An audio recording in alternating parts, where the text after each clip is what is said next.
What's up? Ghost Fictions is here, and we're back again. This is the first part of a story where Izuku became an online hero.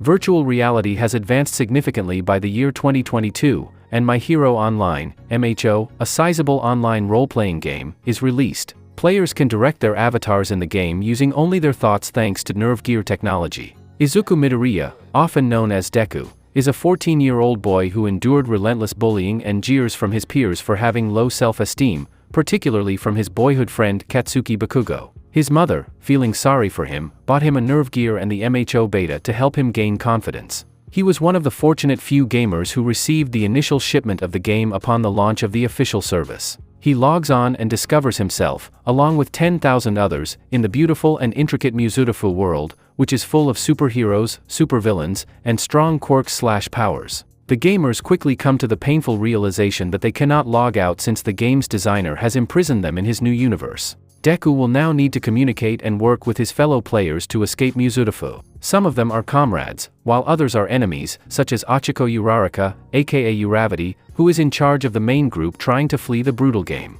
Even worse, My Hero Online is not just for entertainment purposes. If a character dies in Musutafu, they also perish in real life. Deku must adjust to his new environment, battle for his life, and attempt to escape his virtual prison. But before we start, please consider subscribe to the channel and give this video a like. Don't forget to check the description for more informations, and support the amazing author Kevhedgehog for writing this story. Now, let's get into part 1. August 31st, 2022, 11:55 p.m. When I was a little boy, I asked myself the same question over and over. Are there such things as heroes? Whenever you ask adults that question, they would just tell you that heroes are those who would do anything to protect or save people, even if it means risking their own lives. They would even give examples like policemen, firefighter, or doctors. In a kid's head, the word heroes make you think about someone who can fly, shoot laser out of their eyes, punch through walls, and have other abilities. If that was really the case, then I really have the mind of a kid. Ever since I could remember, I've always dreamed of being a hero, but not the kind that exists in reality. I've always had fantasies about me having powers like crawling up walls, jumping high into the air, or even having enough strength to break a boulder into pieces with one punch. But that's the difference between reality and fantasy. Some things are just not possible, like having superpowers. That's the kind of world I live in, and the one I want to escape from. That's the main reason why I love to play MMO, massively multiplayer online, games. It helps me escape the current reality I live in. In the virtual world, I'd feel like a hero saving lives, gaining power, completing quests, and even, maybe, falling in love with the main female protagonist. But in real life, I'm just a plain old 14-year-old boy, who lives with his mother, goes to school, and play video games. I'm not really associated with any club at school, and I don't really have any friends. I don't even have a girlfriend because I don't have the confidence to even approach one. To me, that's fine, cause as long as my mom's happy, then I'm happy. It's been years since my dad left us, and I always try my best to make sure mom has a smile on her face. After years of doing that, she decided to do something in return on my 14th birthday. I came home after mom sent me on a weird errand to get some flour and sugar from the supermarket. After settling it down on the counter, I went to my room and found something waiting for me on my bed.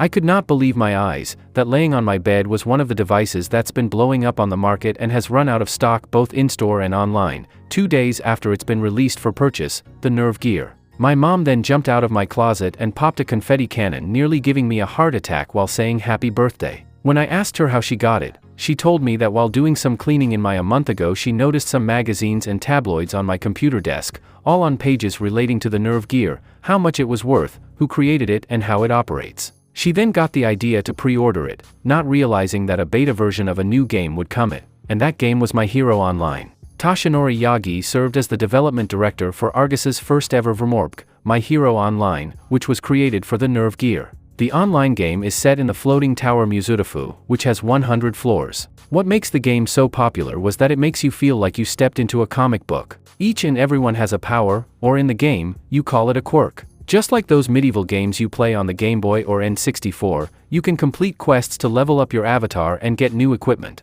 What makes it exciting is that every floor has its own theme and terrain. So to me, it was like a whole different world, a world to which I belonged to. All you had to do was lay down in bed or get in a comfortable position on a chair, put the NerveGear on your head, turn it on, and speak the magic words, Link Start.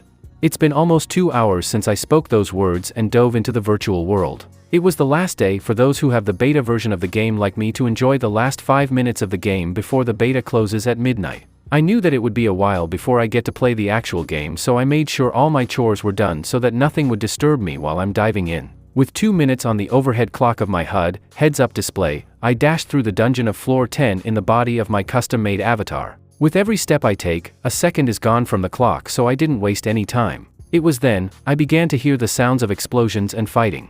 I must be close to the boss, I said to myself as I ran faster down the tunnel. As I approached the end, I saw a party of players fighting against a giant monster, dressed in an old-school samurai outfit with a sword at its side. Even though my time was limited, I hid behind a pillar and watched the battle before looking up to see the name of the boss, Kagachi the Samurai Lord.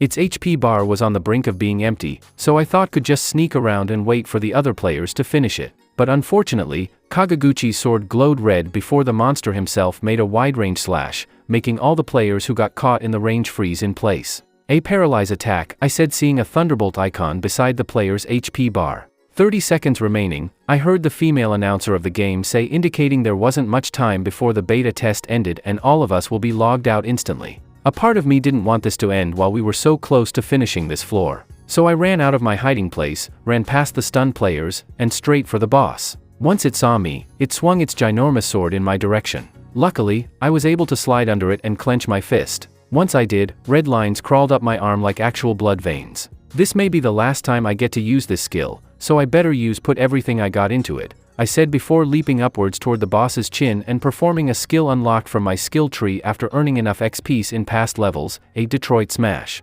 Once that skill was activated, I performed a major uppercut onto the boss's chin, throwing it high up into the air, causing all of its HP to reduce to 0. When it did, the boss indicated that it had been defeated by exploding and dissipating into fragments of polygons. I landed on my feet after performing that uppercut and ran down the next hallway, which began to be lit with torches. 10 seconds remaining, the female announcer said again, which caused me to run even faster. The door in front of me grew larger as I got closer.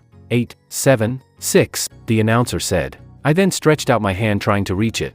4, 3, 2, I used whatever strength I had left. I leaped off the ground with my hands stretched out like I was about to lose something. Once I finally felt my fingers touch the surface, the announcer made an announcement. 1. This concludes the beta test, the announcer said as the door in front of me and the walls, torches, and everything around me vanished, leaving me in a wide open void. I took a sigh before letting myself fall backward and land on my butt. The official start of service will be at 1 p.m. on November 6th. We appreciate the assistance of our beta testers, the announcer said before a digital menu popped up in front of me with 2 buttons saying accept or decline.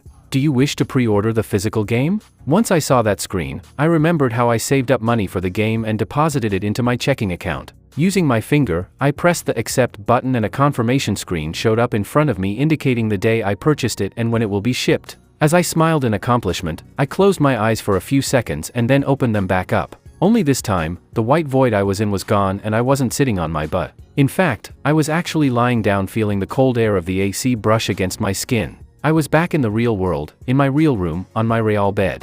Slowly, I lifted myself off my pillow, feeling a big weight on my head. Using both hands, I placed them on my head and lifted the NerveGear of my head, allowing my black bushy hair to fall. I then looked at the clock and realized that it was currently 12:02 in the morning. Taking a sigh, I placed the NerveGear onto the dresser beside my bed and lay back down. Raising up my hand, I clenched it and smiled while staring at the ceiling. I can't wait to go back, I whispered to myself, allowing sleeping to take me over. November 4th, 2022, 7 a.m. Upon hearing my alarm go off, I twisted in my bed and reached over to my dresser and slammed the button to turn it off. Pulling the sheets off me, I got off my bed and stretched my arms while looking around the room to see all the posters, figurines, and manga books that I had collected over the years. It's been about 2 months since the beta test for My Hero Online ended. It has also been a few months since I pre-ordered the game so I can play it for real. It should be arriving today in a package today sometime after I come back from school. Speaking of school, I made sure my bed was well made and ran out of my room.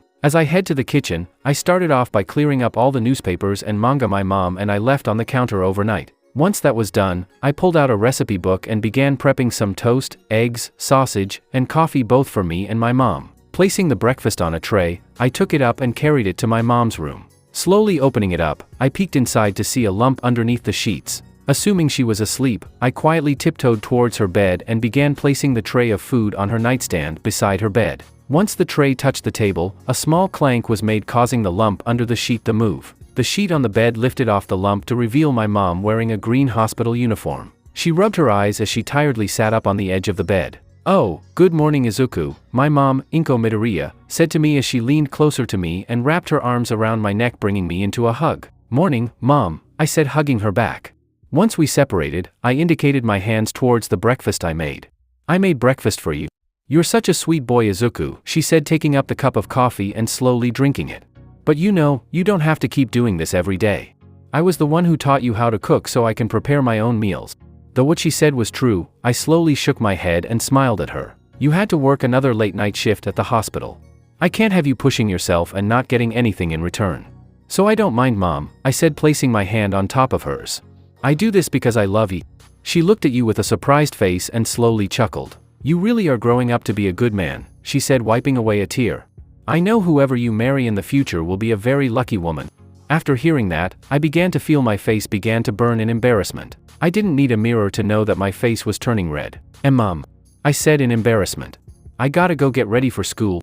Before I could leave, I felt a hand grab my arm. I looked down to see my mom looking at me with a concerned look on her face. "Izuku, are making any friends?" she asked, which caused my heart to beat in fear. "I've always kept everything I do at school a secret besides my grades." Is Katsuki still bullying you?" she asked again, which made my heart beat even faster. "Well, Izuku, not that I appreciate it, but you can't spend your entire life taking care of me. I want you to focus more on yourself," she told me, getting off her bed and placing a hand on my shoulder. "I want you to go out and find your own path. Set a clear goal, meet some friends, and find someone who'll love you for the rest of your life. Only then it will make me the happiest mother in the world." That was not something I could easily say yes to, but I couldn't help but smile sadly and nod my head. "I'll do whatever I can, Mom," I said before looking down at my watch. "Crap, I gotta go." I quickly left my mom's room so I can go to my room and get ready. After a few minutes of taking a shower and getting ready, I stood in front of my mirror making sure I was ready. "Okay, all set," I said, looking at my uniform. I grabbed my bag off my computer chair and left my bedroom. As I approached the door, I walked past my mom's room. "Bye, Mom. See you later." "Okay, honey, I'll see you tonight," she said while drinking her coffee. I grabbed the lunch bag containing the breakfast I made and headed out the door. As I took the elevator down, I kept repeating what my mom said to me this morning. "I want you to go out and find your own path." My mom told me my father left abroad for overseas work, so I hardly know what he does for a living. All I know was that he's left her alone to take care of me for years. Once I was old enough, swore to do everything I can to take care of her too. As I came up to the pedestrian cross, I looked up to the sky to see a flock of birds flying in a V position. She's right though. What is it that I truly want to do? I thought to myself, watching the birds fly through the sky. While looking, I noticed a billboard advertising the game I'd been waiting for the past few months, My Hero Online. I forgot about what I thinking as I began crossing the street and headed toward my school. While walking up to the gate, I could see people walking side by side with each other. Boys talking to boys about hanging out after school, girls talking to girls talking about boys, and boys talking to girls about going on a date later. On the other hand, the only thing I had beside me was the wall of the school and my school books on my side. Entering the school and up to my locker, I replaced my signature red shoes with my school shoes and went into my classroom. As I sat down and waited for my teacher to come, I took out a notebook and began doing some sketching. There is a certain notebook I carry that has sketches of many superheroes and their abilities. Mom always asked me to join the art club, but I was too embarrassed to show off my work to others, especially when they were so childish. Well, if it isn't the nerd, Deku, I heard a voice say, which caused me to gasp in fear. Since childhood, there was only one person who'd called me by that name. Ever since my dad left, I had a childhood friend who was very uptight and thought he was good at everything and better than everyone. Eventually, as we grew up, he let it get to his head and began looking down on me since I was nowhere near his level in athletics and girls. As I slowly turned my head, I was face to face with Katsuki Bakugo, the top jock and most fearful person in my class. "Oh, hey Kaken," I said with a nervous look, not in the mood for his bragging and bullying. Unfortunately, I didn't get my wish, especially when he yanked my book straight out of my hands. "Hey, what do you get here, huh?" he said, moving his eyes up and down looking in my book. I lowered my head once I saw him starting to snicker. The snicker then turned into a huge laugh, which made me lower my head even lower as it gained the attention of everyone. "What the hell is this?" He then lifted it up with the page he was looking so high that everyone who was looking at him can see it. "Hey everyone, It's our town's new hero, Deku," he shouted, getting the attention of more people. Once everyone saw it, it didn't take long before the whole class erupted with the sound of laughter. I couldn't help but lower my head and hold my hands on top of my head in embarrassment as Kaken continuously kept hitting my head with my book while laughing with everyone. They kept on going until the teacher came and quieted everyone down. I spent the rest of my school day feeling so embarrassed that I could hardly even look at the teacher when he tell me to stand up and read from a book. Like always, I spent my lunchtime on the roof by myself while browsing through social media, looking up the latest feed on NerveGear and My Hero Online. I was so excited about it that it made me forget about the earlier event. Later, when school was ending, I packed up my school books and placed them in my bag. I then rushed to the lockers to switch my school shoes back to my signature red shoes, and just couldn't wait to go home and see the real game of My Hero Online. But before I could leave, I heard voices coming from around the corner. Recognizing one of them, I hid around the corner, waited, and watched as the person came into view. "Yo Bakugo, I heard you were one of the lucky people to get My Hero Online," one of Kaken's friends said from beside him. I could not believe what I just heard. I never took Kaken to be a gamer. I got sick of hearing everyone saying how much of a big shot this game is. "So I gave the old hag my money and she went and bought it," he said. When he said the old hag, I had a feeling he was talking about Aunt Mitsuki, his mother. "I bet you're gonna dominate that game. I mean, you're already famous here," another one of his friends said. "How the hell am I gonna dominate it if I haven't played it before, huh?" he yelled, causing his buddies to stutter backward in fear. I couldn't help but cover my mouth and laugh at his sudden outburst. "Hey, who's there?" I couldn't help but freeze in place. I had no idea that I laughed so loud that he could hear me. Turning my head to look, I was eye to eye with his fiery, angry eyes. "Crap!" I screamed as I began to run away. "Deku!" Kaken shouted as he and his goons began chasing after me. I ran around the school as best as I can, but unfortunately for me, I was not as fit as Kaken. Once I saw a fence in front of me, I remembered how I used to perform incredible jumps back in the My Hero beta. I wonder if I can. I asked myself as I pushed myself harder and leaped off the ground, hoping to perform my high jump skill. When I noticed my view was going over the fence, I smiled thinking I have a chance, until my chest slammed onto the top of the fence, causing me to fall to the ground on my back. I said as I groaned on the ground in pain while holding my chest with all the contents of my bag opened up. I almost thought the wires actually punctured it. Suddenly, the hold on my chest disappeared as a bunch of arms held mine and pinned me back to the fence. Raising my head, I saw Kaken's goons holding my arms as if I was being crucified while he stood in front of me cracking his knuckles. "So you thought you could make fun of me and run away, Deku," he said with a grin that nearly scared me to death. Part of me knows he wouldn't beat me so much to kill me, but anything can happen whether by accident or on purpose. I wasn't making fun of you, Kaken. I swear. My words were then cut off by a huge fist striking my stomach in full force, causing me to cough out saliva. "Shut up! You think because you play heroes, you think you're better than everyone?" he said as he constantly kept punching my face over and over as his goons held me back. "Where are your superpowers, huh?" I didn't know how long he kept doing that because, what felt like hours later, I was left laying by the fence with a bruised face and battered uniform with my book tattered. Looking at the time, and realizing it was late, I pushed myself off the fence to stand up and packed everything back in my bag. Using all the strength I had left, I ran towards home, ignoring the pain I was feeling. No pain could be greater than the feeling of excitement I have for the game that's waiting for me at home. Upon seeing my apartment in view, I ran up the staircase and ran down the hall to my door. As I approached it, I noticed something brown in the form of a rectangular prism on the welcome mat. Upon looking closely at it, I could see my name, address, and the logo of Argus, the company that developed the NerveGear and My Hero Online. Knowing exactly what it was, I jumped in excitement and hugged it tight to my still bruised chest. As I mentioned before, my excitement covers all the pain I had. "I guess Mom's not home yet," I said to myself, knowing that if she was, she'd take up the package and place it on the kitchen counter. Knowing this was the perfect opportunity, I went inside, dropped the package onto my bed, changed my clothes to shower, and patched myself up to hide the bruises and cuts. Once that was done, I jumped onto my bed, ripped the wrapping off, and observed the cover of the game. "Finally," I said, smiling at it. "After months of waiting, I'm gonna return to the world I basically belonged. Though it's a shame I only had 2 days before the online services will be accessible. I needed something to distract myself. Izuku, are you home?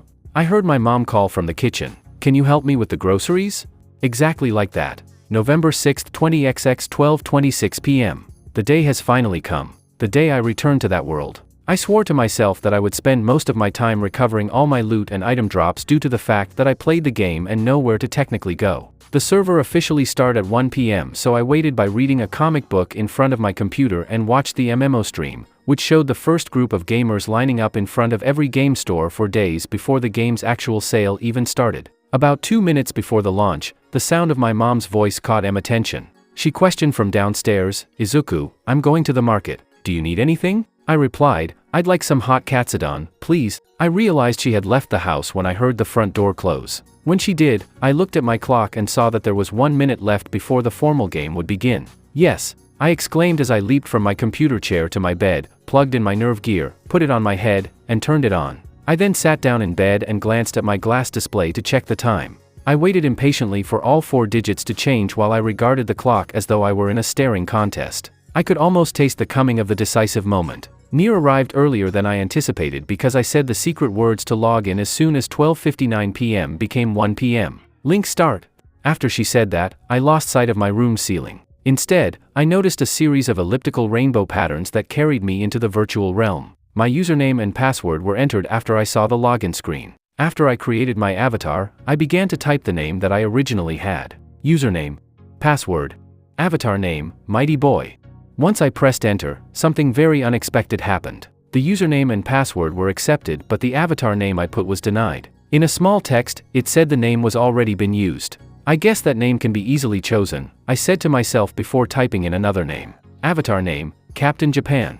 I pressed enter and once again, it said denied. Now I was really beginning to get irritated. I then began testing it by entering random names like Mighty Man, Thundermite, or even Superman. But all of them were taken already. Knowing that I was wasting time, I thought of one name that came to mind since it's not really common to a lot of people. One that I was constantly called for so long for being weak in the real life. Maybe in the game, I show it off as a strong name. So I began typing the name slowly. Avatar name, Deku.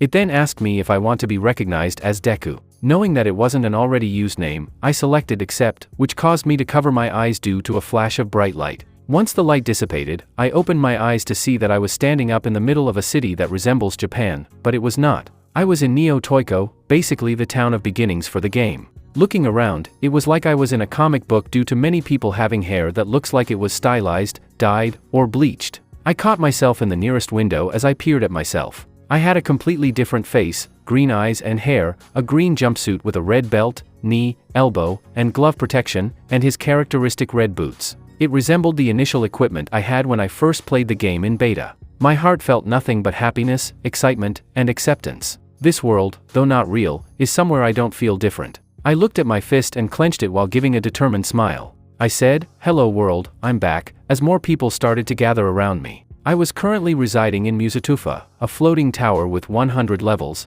first floor Neo Tokyo. Every character in this game has unique abilities. However, depending on your personality quirk, you can select the character you want to play. You have the option of playing a hero or police officer who saves lives, or a villain or criminal who harms other people. The NPC may occasionally act as a supporting character's hero or antagonist. I decided to become a hero because I don't feel like a loser or a wimp in this world. I was currently rushing across Neo Tokyo's plaza in an effort to purchase some equipment from a shop that's usually owned by an NPC. As I ran, I could hear people talking whether in pairs or groups about different things like joining up for a party or discussing real-life events. I was even surprised when I hear a male's voice trying to ask out someone with a female avatar on a date. Why I was surprised is that your avatar can be anything, even gender. You could be a girl and you want to play as a male character or vice versa. You could say that's another reason why I don't really interact with other people in this game. Although, that all changed when I heard someone call me from behind. "Hey, dude, wait up," saying came from behind me. When I turned around from where I was sprinting, I saw a guy with short gold hair and a black lightning-shaped streak on his side fringe. He wears a plain white shirt, an open black jacket with a white lightning pattern over the back, and coordinating slacks with 2 lines going down the legs of his costume. Even the single square-shaped headphone covering his right ear has what appears to be a radio antenna protruding from the top. Yes, I questioned the guy in front of me, who appeared to be sprinting very quickly. "You act as if you are familiar with this place. Did you participate in the beta test?" he questioned while anxiously attempting to catch his breath. I replied apprehensively, why yeah, as I'm not used to talking to so many people both in the real world and in-game." "Cool, my first day is today. Can you please give me some advice for the lower floors?" he inquired as he got closer to me. He was asking in a way that made me feel a little uneasy.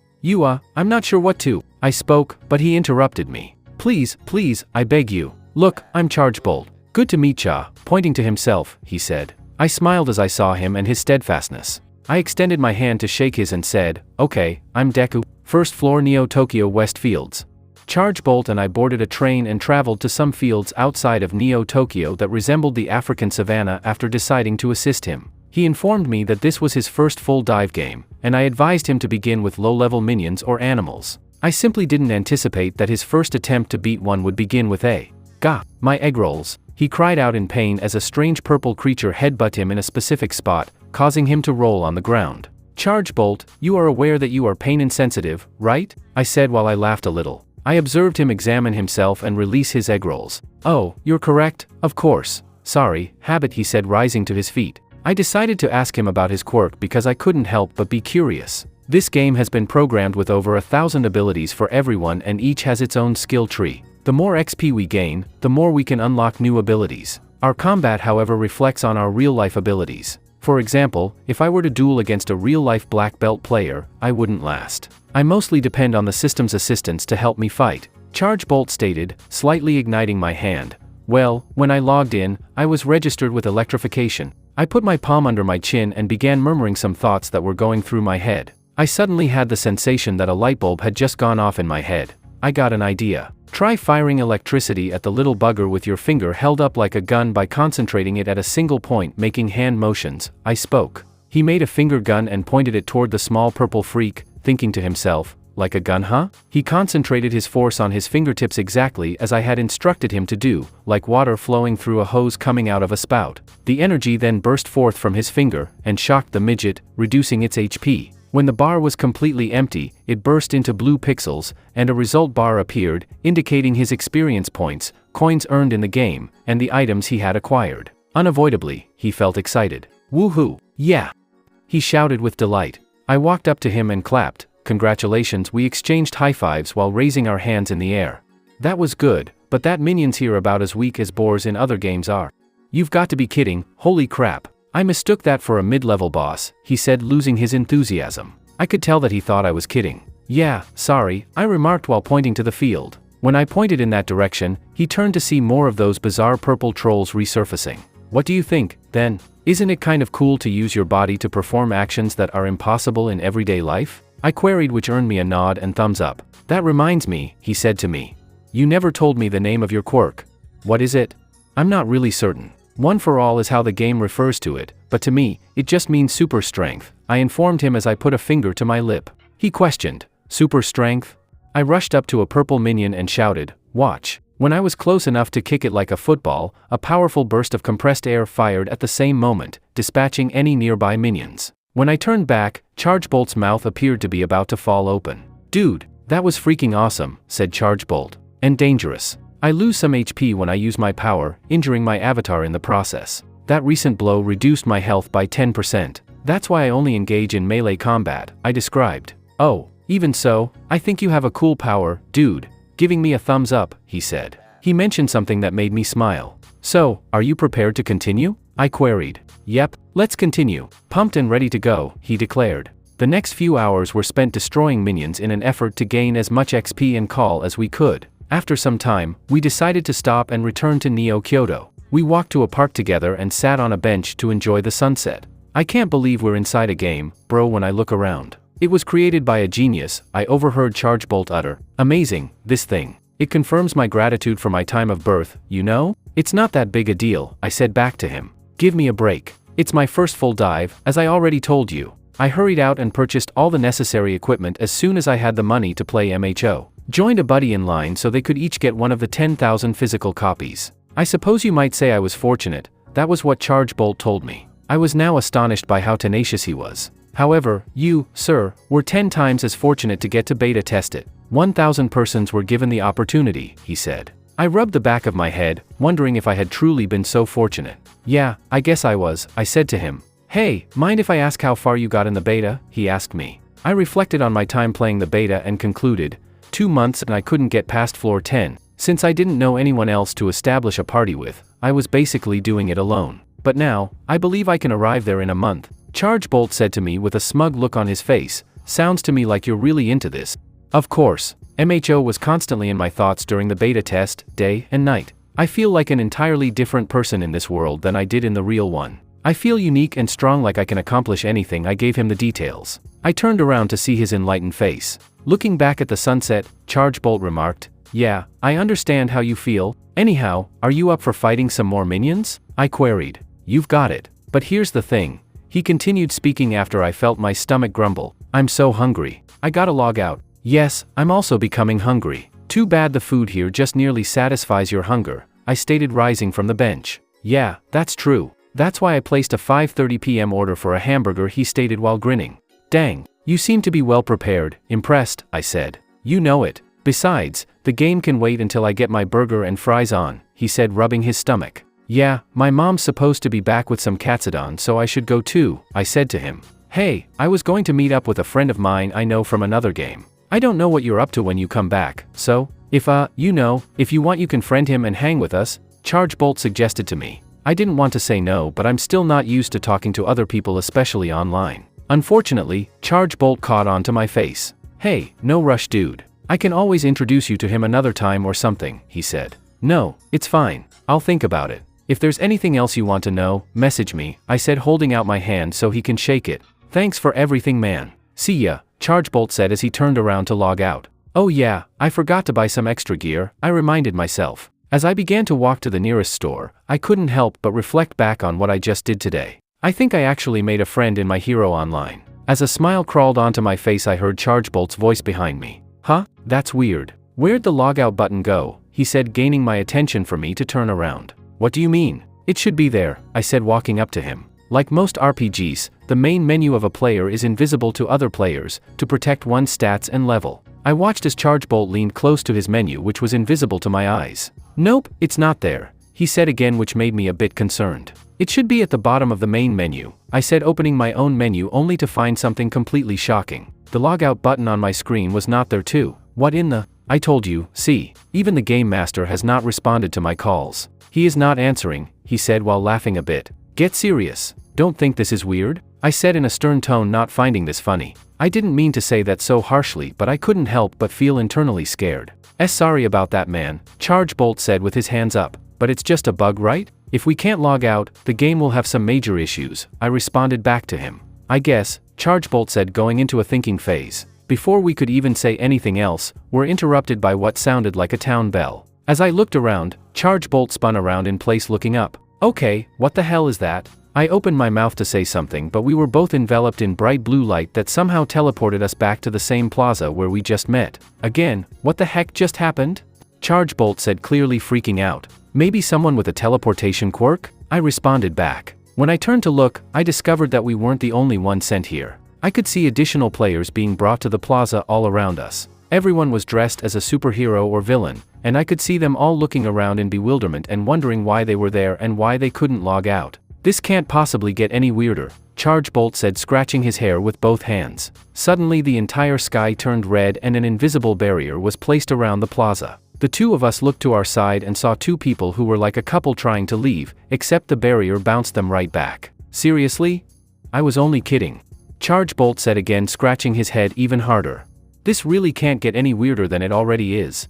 Suddenly upon K, the ceiling of the barrier began leaking what looked like blood. The blood then began to form a giant mysterious man wearing a red cloak covering his face. "I'm done. I'm so done," Charge Bolt said, putting down his arms to his side. "Who or what is that?" I asked myself until the figure began to speak in a voice that sounded so familiar. "Voice. Attention, players. I welcome you to my world," the figure said. "What's he mean by that?" I said mentally. "My name is Toshinori Yagi, and right now, I am in charge of this world," the red-hooded figure said, causing me to gasp in the place he was standing. I could hear people mumble in the crowd I was standing in. "The majority of you have probably already noticed the logout button is absent from your main menus. I want to reassure you that this is not a game-related bug. This is not a defect, this is how my hero online was designed to be," Toshinori Yagi, who claimed to be him, said. "He's kidding, right? That has to be a joke," Charge Bolt said beside me. "You are unable to log out of MHO. Furthermore, no outsider will be able to turn off or take the NerveGear out of your mind. A transmitter in the NerveGear will release a microwave signal into your skull if someone tries to do this, wiping out your brain and killing you," Yagi announced, causing a huge commotion to erupt from the crowd. I could tell some people thought that he was being crazy and just trying to trick them. But it obviously wasn't a trick since both Charge Bolt and I saw someone earlier try to exit the plaza only to find they can't get out due to the red barrier. What a load of crap. The guy must be nuts, right, Deku? Charge Bolt asked me. No, he's not. The headgear's transmitter pulses function similarly to microwaves. If the safety isn't working, your brain could get burned, I explained to him. Ever since I got the NerveGear, I would do extensive research on what makes it work and how it makes things look so real. See, couldn't someone even cut the power or? Charge Bolt said before I cut him off. Because the NerveGear has an internal battery that won't function, I said straight out to him. Just by looking at his face, he was even more freaked out than he was before. No way. This is totally crazy, Charge Bolt said, freaking out again. He stopped when Yagi spoke again. The NerveGear has been attempted to be removed despite my warning by the relatives and friends of some of the players, which is a regrettable choice, to put it mildly. As a result, there are currently 213 fewer players than when the game first started. Both Musutafu and the real world have erased them, Yagi said as displays started to form around him showing reports of all the people who had died. 213? Deku shouted in fear as well. No way. This can't be happening, Charge Bolt said, holding his head with both hands again. It's crucial to keep the following in mind. In the game, there is no longer a means to bring someone back from the dead. Avatars are removed from the system if their HP reaches 0, forever, Yagi announced before pausing for a brief moment. And the NerveGear will simultaneously destroy your brain? The first thing that appeared in my mind was when I kicked that minion earlier, costing me some of my HP. It was then replaced by thought of me losing all of my HP and exploding into tiny, digital blue pixels. I couldn't help but feel fear and anger throughout my body while clenching my fists. Now, there is only one way out for a player. You must win the game, he said before swiping open a menu showing a large map of the Tower of Musutafu. You are currently gathering on Musutafu's ground floor, on floor 1. You can get to the next floor if you make it out of the dungeon and defeat the boss. You must defeat the boss on floor 100 to complete the game. Clear 100 floors? That's freaking impossible, Charge Bolt said before shouting the one thing that made me close my mouth shut. That level was never reached by even the beta testers.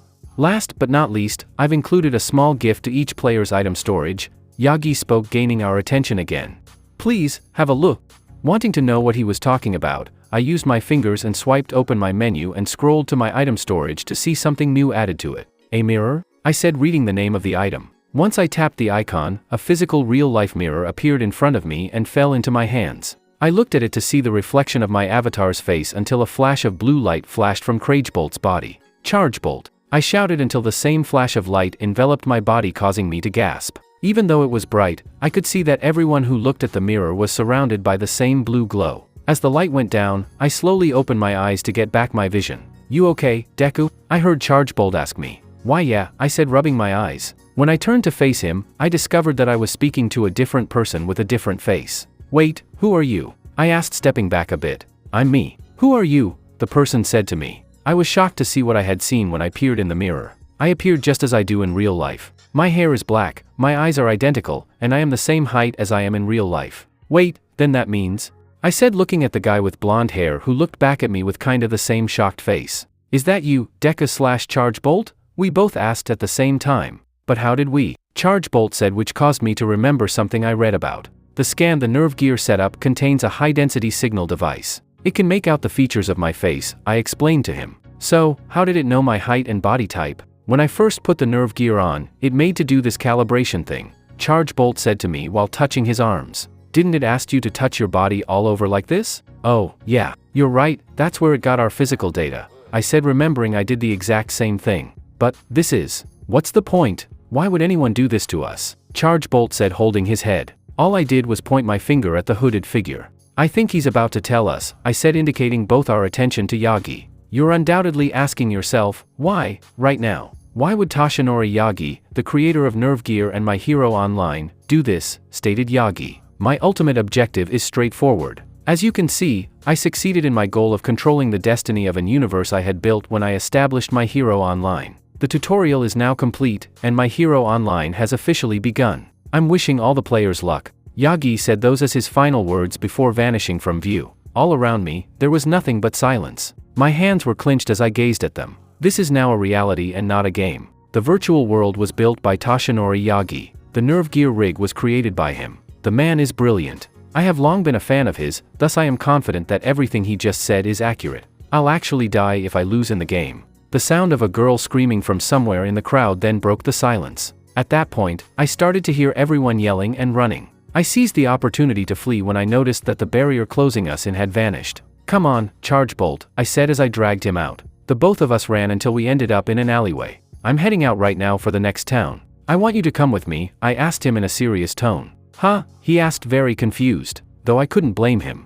Making ourselves as powerful as we can will be our only chance of survival if what he stated is true, which I believe it to be. Once the game has started, there is only a certain amount of money and experience that can be earned, I stated as I opened a floor 1 map. "Look, the fields near Neo Tokyo will soon be cleaned up by hunting. We'll have a simpler time gathering money and points if we move on to the following town right away. Don't worry, I'm familiar with all the routes and locations we should avoid." "Wow, thanks dude, but," Charge Bolt said to me before looking down. "You know that friend of mine I was telling you about?" "Yeah," I responded back. "Well, even though he can take care of himself, he probably has more friends with him and they're probably back at the plaza, somewhere, and I can't leave them," he said. That just made me think to myself that it was just him but 2 more, or even 1 more. Sorry, can't ask a guy I just met to risk his life for a bunch of strangers, can I? "So don't worry about me, get your ass to the next town," Charge Bolt said, giving me a thumbs up. I can't help but respect his decision. "Okay, if that's what you want, I'll get going. But if you're in a jam, you message me, okay?" I told him as I turned around. "Sure thing, man," he responded back to me. "I'll be seeing you, Charge Bolt, take care," I said to him before walking off. "Deku," he shouted behind me, causing me to stop. When he didn't say anything, I kept walking. "Hey, Deku," he said again, which caused me to stop. You look better like this." I turned around to look at him when I heard him say that. "You look way cooler than your avatar," he said. Nobody has ever said I was cool before. It kinda made me feel proud and happy, so I decided to give him back a compliment. "Yeah, and I think that face fits you times better, too," I said before turning around again and starting to run. I ran a little distance before stopping when I couldn't hear anything. When I turned back, Charge Bolt was gone. An empty lane was all that was present. I initially felt regret, but I quickly clenched my fist and started to flee. I started thinking about my mom and the outside world as I sprinted out of the city to the vast field. A purple minion respawned in front of me as I turned my head. "I got this. I can do this. This world can't beat me," I said to myself as the monster ran straight towards me. I jumped off the ground and launched a flying kick through it, causing it to disappear. I will survive. First floor labyrinth. December 4th 20XX 2:30 p.m. A month has passed since the game started. 2,000 people have already passed away. None of the players have succeeded in clearing floor 1 after all this time. Though I was a former beta tester, I didn't know the location of the boss dungeon either. That was until I heard about a meeting that's to occur later today regarding the boss dungeon. After leaving Charge Bolt back in Neo Tokyo, I thought ahead to change my black hair back to the same green hair my old avatar had back in the beta test. Sadly, I couldn't change my face, so I hoped it was enough. Until the time of the boss meeting, I've been doing my best to keep leveling up and getting myself stronger. Currently, after defeating some enemies in a labyrinth not far from the city of Talbana, I was able to gain enough XP to unlock a new skill from my skill tree, which would be very useful for offensive attacks. I sat down on the ground of the dungeon with my back to the wall, checking my skills, stats, and healing juices that were in my storage. Shockingly, I had enough to heal an entire party of players. It's too bad I had no one to share it with ever since I decided to go solo. Looking at the time on my HUD and realizing it was getting late, I stood up from where I was sitting and was about to leave when the sound of fighting stopped me. What? I asked myself before following the sound down to the hallway of the labyrinth. Upon arrival, I saw some shadows from around the corner moving around very fast. Slowly, I peeked my eyes through the corner to find something truly unexpected. A single player, dressed in a cloak, was defending themselves against a group of small red-like minions holding axes in their hands. I watched as the person fight them off with what looks the martial arts of judo. They constantly avoid the minions' attacks and throw them into nearby walls, causing some damage to be dealt to them. Though I wanted to step in, I couldn't help but watch in silence as she finished off the last one. "Whoa, that guy's incredible," I whispered to myself, watching him take deep breaths. He must have been fighting hard because he eventually fell to his knees with his hands on the ground. Though I couldn't see his HP, I had a feeling it was low. That's when I remembered that I had a jackpot of healing juices in my storage. Slowly, I approached the figure and tried to give him my best first impression. "That was very impressive," I said, walking up to the hooded figure, who made a gasp upon hearing me. "Oh, sorry about that. I didn't mean to scare you." The figure in response pulled the tip of their hoodie forward, covering a bit more of their face. They slightly turned their head in my direction and began to speak. "I didn't think anyone else would be in here," the person said to me in a voice that nearly made me stumble to the ground. I felt my cheeks starting to heat up because that was definitely not a male voice. Whoa, whoa, holy whoa. This is a girl. I'm talking to a girl, I shouted in my head. Back at school, girls always looked down on me and teased me for basically being a nerd, which made me afraid to even talk to one. I could feel my legs wiggle in nervousness as she kind of stared at me. Trying my best to regain my composure, I continued to speak. Judging by your attire and that no one else is here beside us, I'm guessing you're a solo player too, right? I asked to the best of my abilities. I mean, it's brave that you were able to come here on your own, but if you make one mistake, it could cost you your life, Suddenly, the girl said something that really surprised me to the core. It doesn't matter, because I'm not going back, she said in a low voice. We're all gonna die in this death game anyway. Though I just met this girl, I couldn't help but feel concerned. But, what about restocking your healing juice and maintaining your gear? I asked. Using the wall for support, the girl pushed herself off the ground and tried to stand. Thanks for your concern, but I'll be fine, she said before falling face to the ground on the ground. My instincts made me activate my quirk and rush forwards to catch her in my arms. Though I couldn't see much, I was able to see a little bit of her face. With her eyes closed, I couldn't see the color of her eyes, but I could see the blush marks on her cheek. I made a guess that she must have added that feature to her avatar just like how I changed my hair green. I was brought back to reality when I remembered that it was only a matter of time before those minions respawn again. I can't leave her like this, I said before using my strength to lift her up and hold her in a bridal style in my arms. Not wanting to invade her privacy, I held her up so the hoodie won't fall down and reveal more of her features. Thankfully she wasn't heavy because she was as light a pillow as I carried her down the pathway I took to enter the labyrinth. Carrying her out was easy, but holding her wasn't because every once in a while she'd lean her head onto my chest, which made me blush so hard, I feel like I would pass out beside her. Thankfully, I was able to make out and lay her beside a nearby tree. As she slept, I lay down on the ground, allowing myself to take deep breaths for my blushing to go down. I can't believe I actually carried a girl in my arms, I said, breathing in and out. Raising my head, I watched as the girl breathed in and out, sleeping soundlessly. Suddenly, she began making a sound and slowly opened her eyes, which made me sit up on the ground and push myself to stand up. Where am I? She said, looking left and right until looking up to see me holding out my hand. Hey, I'm glad you're awake, I said, holding out my hand to help her stand. What I didn't expect was to pull forward toward the ground with my arms twisted to my back. Wait, I screamed, struggling as the girl pinned me down tight on the grassy ground. What are you doing? What did you do to my body? She shouted while pulling my arm harder, causing my HP to drop slightly. No, nothing. I did nothing. I screamed. I swear, I did nothing to tamper with your honor. Why should I trust you? I don't even know you, she said, pulling my arm even harder. Trust me. I screamed until an idea went into my mind. Because if I did do something, you wouldn't have your hoodie on? Suddenly, the pulling on my arm finally stopped as her grip released it. Slowly, I scooted off the ground and turned my head to see the girl bowing her head, which kinda surprised me. I'm so sorry, she said, bowing her head apologetically. You were just trying to help and no, it's okay. You were just defending yourself, that's all, I said, holding both my hands in front. Suddenly, I remembered something that I was going to give her earlier in the labyrinth. Opening up my inventory, I pulled out a jar that contained a certain green-blue liquid. Here, take this, I said, handing her the jar. As she took it, she opened it and drank it. Based on the way her face brightened, I could tell her HP was being restored. Thanks, she said, wiping her mouth, which made me smile. No problem, I said, scratching the back of my neck. Going back to my inventory, I forwarded 5 more to her. Here, will this be enough for you? I asked, sending it to her, which made her eyes widen. Oh, you don't have to do that, she said to me, holding out her hands. It's okay. I got plenty to share, I said, smiling back at her. It made me even happier when she nodded her head and accepted it.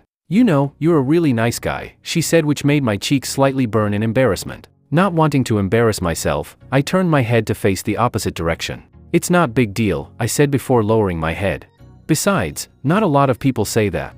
Oh right, you're a solo player too, she asked, walking up to me. Here, take this. Turning around, I noticed she had some kind of scroll in her hand. Upon further inspection, I realized that it was the map data for the labyrinth we were just in. Are you sure? I asked, knowing how valuable data like this is. You could sell this data for a lot of coal in the nearby town.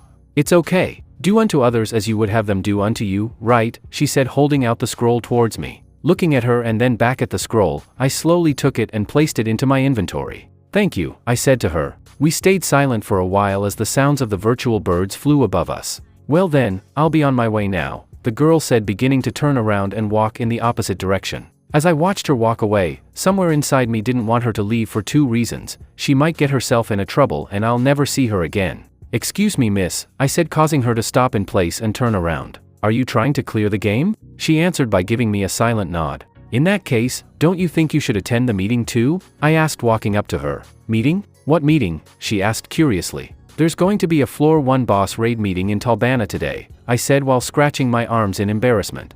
"If you want, I can lead you there."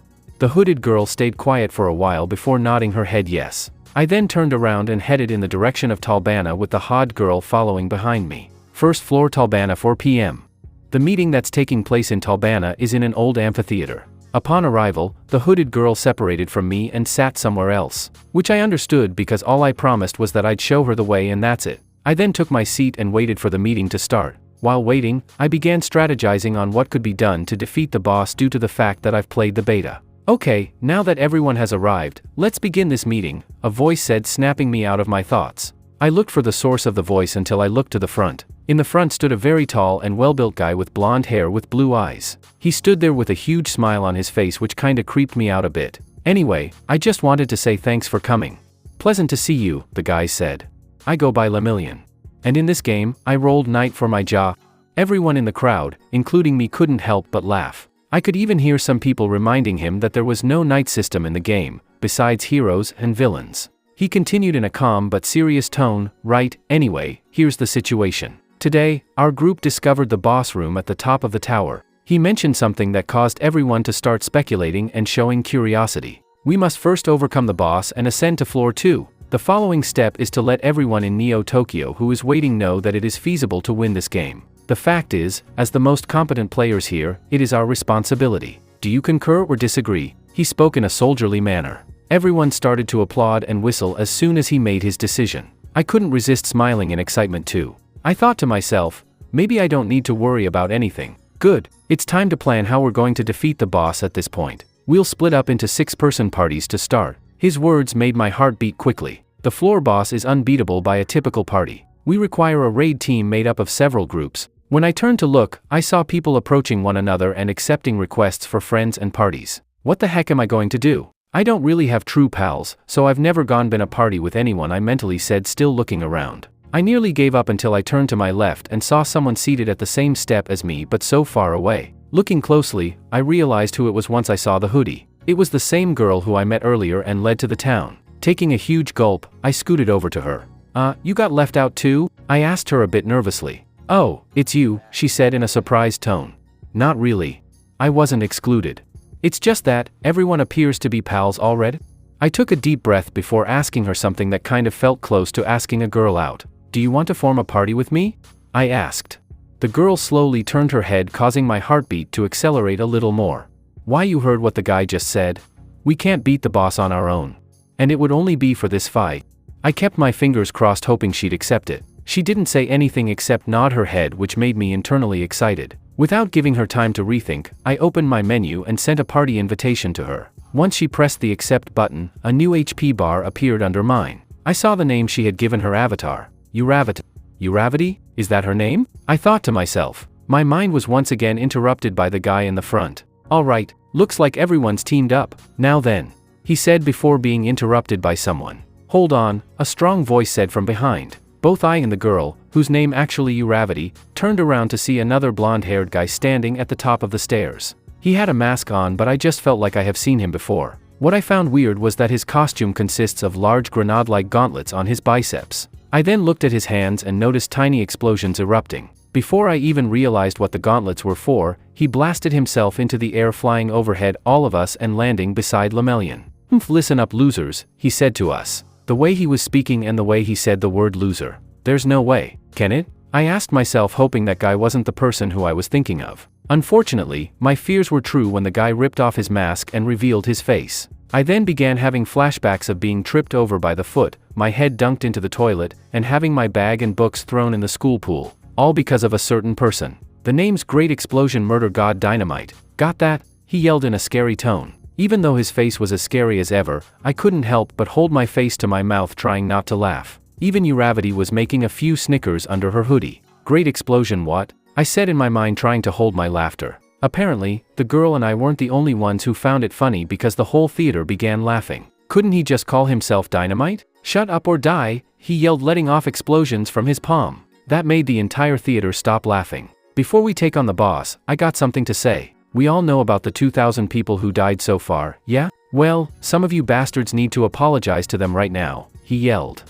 Dynamite, right? I think I know who you're referring to. You mean the ones who are ex-beta testers, right? Lemillion said with his hands on his sides. Of course, I mean them, Blondie. Kakin, or should I say Dynamite, yelled, causing fear to rise in my body again. The beta testers simply got up and left the day this stupid-ass game began, right? We were all abandoned, novices. Both the good hunting grounds and the simple quests were taken by them. Only they were gaining strength in this place. They have treated us like we are nothing the entire time, Kakin shouted before turning to the crowd. Hell, I bet some of them are here right now. Come on, testers for the beta. As a penance for treating us all like extras, I'm going to make you forfeit all you own, including your money. I lowered my head, hoping he doesn't recognize me. I can't believe I forgot that Kakin said he was gonna play too. One of the reasons I came into this world was to escape the reality of real life. But now that the game has now turned into real-life reality, the last thing I need was for my childhood friend, now bully, to be telling me to hand over my earnings. Hey, can I say something? Another voice said, causing me to raise my head.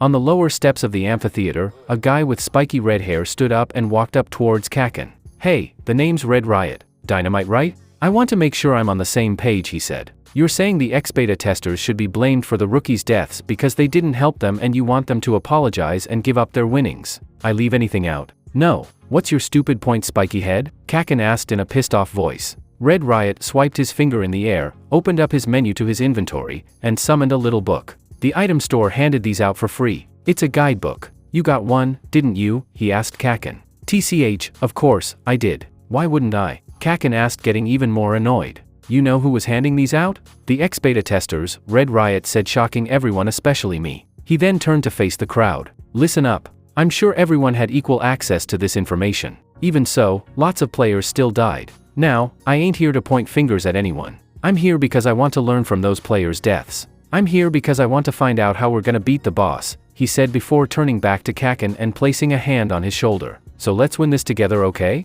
All he did was make a TCH sound before going to sit down with Kirishima beside him. Okay, let's get back to the meeting, Lemillion shouted before continuing. Just like what Fong Boy said about info on the boss, it's all in here. The latest issue of the guidebook you just heard about, he said, holding his own book. He explained how the boss's name was Ilfong the Cobalt Lord and that he carries an axe and a buckler. Once he explained everything, he concluded the meeting. Are there any questions? He asked, only for the crowd to be silent. Good. We leave tomorrow in the morning. Meeting dismissed, people. With that, the meeting ended. I looked down at the stage to see Kakin talking with Lemillion and Red Riot. Looking around, I saw people talking to one another about the raid. I thought about doing the same thing, although my one and only party member has already left. I looked up the staircase to see her walking off. Uravity, huh? I asked myself before standing up and leaving the theater. I hope I make a good impression on her. First floor, Talbana, 7 p.m. When night fell, everyone who intended to take on the boss was either eating with their group, strategizing, or sleeping in their rented rooms. Knowing that my former bully is present gives me more of a reason to conceal my identity, so I stopped at the closest store to improve my outfit by adding a mask. Every time I look in a mirror, I couldn't help but laugh because when I get a better look at myself, I look just like a rabbit. I also used some of the call I earned to purchase some bread to eat. Currently, I'm looking for a place to sit where I won't be crowded by so many people and where Kakin can't see me. Looking around, I discovered a bench that was close to everyone but still far enough away. I saw someone else sitting in it eating the same bread that I bought as I walked up to it. Once I saw the cloak, I instantly realized who it was. Uravity, I mentally said, approaching the chair and noticing space for me to sit. Since we're in the same party, I guess she wouldn't mind me sitting next to her. Clearing my throat, I spoke so I could gain her attention. Those are pretty good, aren't they? I said, causing her to stop eating and lightly turn her head in my direction. Mind if I sit down? Do I know you? She asked in a cold voice. I was a little shocked and surprised at first because I was sure we met that long ago. She even strangled my arms with some kind of judo and gave me map data. With my head going into confusion, I instantly went to scratch my head, only to realize my mask was still on. That's when it finally hit me why she didn't recognize me. Oh right, sorry, I said, pulling my face mask down and yanking off my hoodie, allowing my bushy hair to spring out. Do you remember me? She stayed silent for a few seconds before speaking. "Oh, you were the one I met in the labyrinth earlier today," she responded. "You even asked me to be in a party with you, right?" "Yeah, I'm glad to be working with you, Ravity," I said, holding out my hands for a handshake. What I didn't expect was for her to shift to the far side of the beach she was sitting on, hold her bread up to her chest and ask a question that shocked me to the core. "Are you really a stalker?" she asked. "Wait, what?" I asked, surprised she would ask such a question. "I've never told you my name, and you never told me yours," she said in a scared voice. "How'd you know my name?" Hey, easy, easy, I said, trying to calm her down. "Have you ever played MMORPGs before?" "Not really. This is my first game," she answered. Now I know why she freaked out. "Okay, look," I said while painting my fingers in midair. "If you look right about here, you'll see another HP gauge under yours. There's a name written right next to it, okay?" I saw her move her head and looked at the tip of my finger. I don't see it," she said to me. Realizing she was doing it wrong, I walked up to her and held the side of the hoodie so she couldn't move her head. "Moving your head causes the gauge to move too. Just stay still and move only your eyes," I said as I watched her eyes move to the left. I knew she was able to see it once I saw her eyes widen. Deku? Wait, that really your name?" she said, trying to produce his name. I couldn't help but blush in embarrassment, thinking she found it weird like everyone back at school does. "Yeah, I know. It sounds weird," I said, scratching the back of his head. "I never said that was weird," she said to me, causing me to look back at her. "In fact, I think it sounds like an amazing hero name." "Ah, really?" I asked with a blush on my cheek. Suddenly, she did something that I clearly did not see coming. She actually used both her hands and pulled the hoodie off, revealing her full head. My eyes couldn't help but widen at the sight in front of me. Sitting on the bench was a brunette girl, with eyes as dark as chocolate, and blush marks that resembles a certain pink character I played on a Game Boy once. Her face was more adorable than I could have thought. "Yeah, it sounds close to the word Dikairu, meaning the one who can achieve or do anything," she said to me. Just by hearing that, I started to remember all the time people, especially Kaken, from school called me by that name just to mock me. But this girl here was telling me it was a very cool hero name. I didn't know why, but I couldn't help but laugh. "What's so funny?" she asked me. "Sorry, it's just, in the real world, whenever people call me Deku, it normally means defenseless," I said, lifting up my head to face her. "Again, would it okay if I sit beside you?" Uravity smiled a bit, showing her hand, saying it was okay. As I sat down, I sat at the far end of the bench while she sits at the other end. The two of us didn't say one word until the last minute. Trying to break this awkwardness, I unwrapped the bread that I bought and bit into it. "Hey," Uravity said, gaining my attention, causing me to turn in her direction. "Earlier, you said these taste. You really mean that?"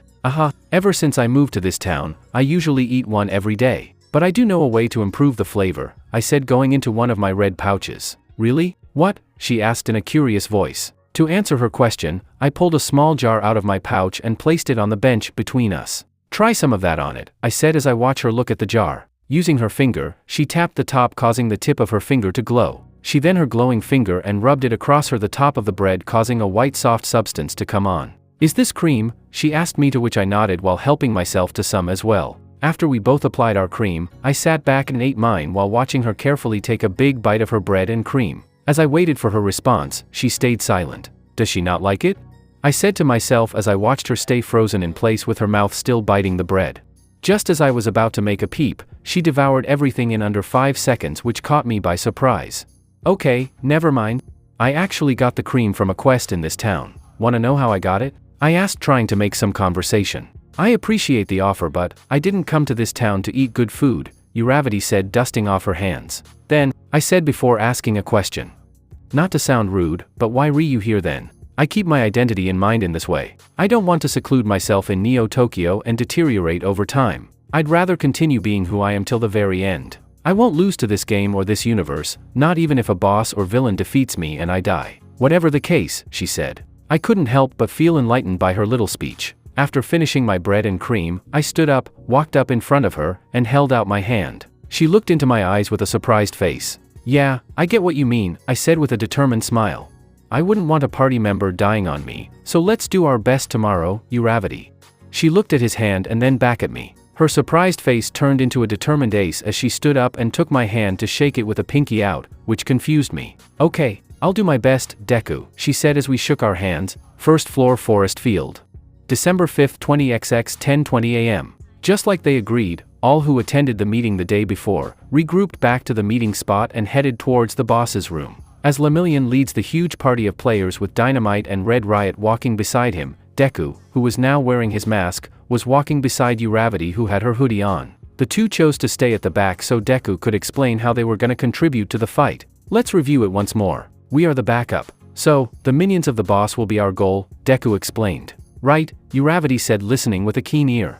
I'll use some attacks to knock their weapons up and out of the way. When I do, switch and jump in, he continued to explain. Switch? What's that mean? Uravity asked, confused, which caused Deku to stop walking and freeze in place. That caused Uravity to stop and look at him with a very confused face. Okay, be honest with me, is this the first time you've ever been to a party? He asked. Aha, she said, causing Deku to lower his head while being dumbfounded. This may take a lot of explaining, he said to himself, placing a hand on his head. Hey, you two! Stop talking and get your asses up here. They both heard Dynamite yell from the front. The two looked at each other and giggled quietly before running to catch up. Deku for one was glad his childhood bully hasn't recognized him yet. After a few minutes of walking, the group decided to take a break to rest. Deku told Uravity that he was gonna walk around for a bit and come back. While walking, he pulled up his menu to check on his stats. Suddenly, the bushes near him began to make a shuffling sound, which made him go on the defensive. Is it Uravity, or Kaken? He said while touching his head to confirm if his mask was still on. As the bushes cleared, he found someone else, clearly unexpected. Hey there, the guy with blonde hair said. Oh, Lemillion, Deku said, lowering his fists. What are you? Sorry. I saw you leave and wanted to let you know we were about to move on, he said, pointing back with his thumb. Oh, thanks, Deku said before walking beside him back to the group. As they walked, the two stayed silent for a while. Are you scared? Lemillion asked out of the blue, which caused Deku to stop walking and look at him. Ha, Deku asked, confused under his mask. The boss, I mean. Are you scared of the boss? He asked with a smile on his face. For someone to ask that question and still keep smiling, Deku couldn't help but just stare at him through the eye holes of his mask. What if I said I am? He asked in a low voice. Then I'd say that's good, Lemillion said with a smiling face, which made Deku stop in surprise. Lemillion noticed this and turned to face him. You see, fear is what motivates us to push ahead and never give up. It is something you need to smash in order to reach your goal. Deku in response lowered his head, not knowing what to say. How do I smash fear when there's so much of it not just in me, but in everyone? He asked, only to receive a hand on his shoulder. He looked up to see Lemillion grinning at him. By clenching our butt cheeks, and yelling that same word from the depths of your heart, he said with a thumbs up. Hearing that, caused Deku to forget his earlier fear and gave a small smile. Okay, I'm ready, he said, clenching his fist, feeling pumped up. Now that's the spirit. Up high, Lemillion said, holding up his hands. Deku went to give him a high five only to have his hand go right through it. It was like he was high-fiving a ghost. Wait, what? Deku said, looking at his hands and then back to Lemillion, who just laughed. Permeation, he said. Gives me the ability to phase through tangible objects with my body? That's actually very cool, Deku said, trying to poke him. That'll be very useful. Well, it has its downsides, but yeah, I guess it's cool, he said until they both reached the party. Okay, see you later, gotta run. As he ran back to the front to lead everyone, Delu went back to where Uravity was. What were you two talking about? She asked. Just stuff, was all he said before continuing to walk. Under the hood, Uravity raised an eyebrow before following to catch up with the boy. Not that long later, eventually, the party was currently standing in front of the gate leading to the boss's room. Listen up, everyone. I've only got one thing to say to you, Lemillion said before being cut off by Dynamite. Let's kick some ass and win this, he shouted as he rushed inside, leaving everyone dumbfounded. What's with this guy? Everyone besides Deku thought as they walked in, while he slapped his face annoyed. Uravity, who was still standing beside him, stared at him with a face of curiosity. Even in this world, he is still being a show-off, Deku muttered, shaking his head and leaving Uravity confused. Are you okay? She asked him from under her hoodie. Do you know him? That question caught Deku off guard, making him nearly trip on his feet. Not wanting to give much of his information away, he made up a believable excuse. You could say, he reminds me of someone I knew, Deku said, scratching his head nervously. Come on. We gotta hurry. Nodding her head, the two of them followed suit, catching up to everyone inside a dark room. Once they were in, the door they entered closed shut, and everything was silent for a few seconds. Suddenly, the sound of growling caused everyone to look to the front of the room to see a large figure with glowing red eyes sitting on a throne with a weapon by his side. The moment the room started to get brighter, Deku thought to himself, he looks exactly like Beta. Ilfong seized his sword, leaped from his throne, and landed in front of everyone as 4 HP bars and the name Ilfong the Kobold Lord appeared at the top of his head. His minions began to spawn all around him at the same time. Okay, let's do this. Commence attack. Lemillion shouted, making mostly everyone give out a battle cry. Since Deku and Uravity were in Squad F, they had to help Squad D and E fight the minions. Squad B, block, Lemillion shouted. The red-haired player who calls himself Red Riot ran straight for the boss with a brave smile. All right, it's my turn. Let's have some fun, Ilfang, he shouted as his arms started to become rough and hard. Deku watched as he used both of his hardened arms and used them to block Ilfang's axe attack. Cool, he must have some kind of hardening quirk, Deku said to himself, watching him defend against an attack from the monster. While defending himself from some minions with basic evading skills, he saw something unexpected. Dynamite rushed forward and released sparks of explosions, launching himself into the air. Suck on this, he said, putting his hands together in front of Ilfang's face and releasing a giant explosion that knocked Ilfang down. Even though he's a jerk, gotta admit, that explosion quirk is very cool, Deku said with eyes of excitement. That's one of the things he loves about this world, people get to be better than who they used to be.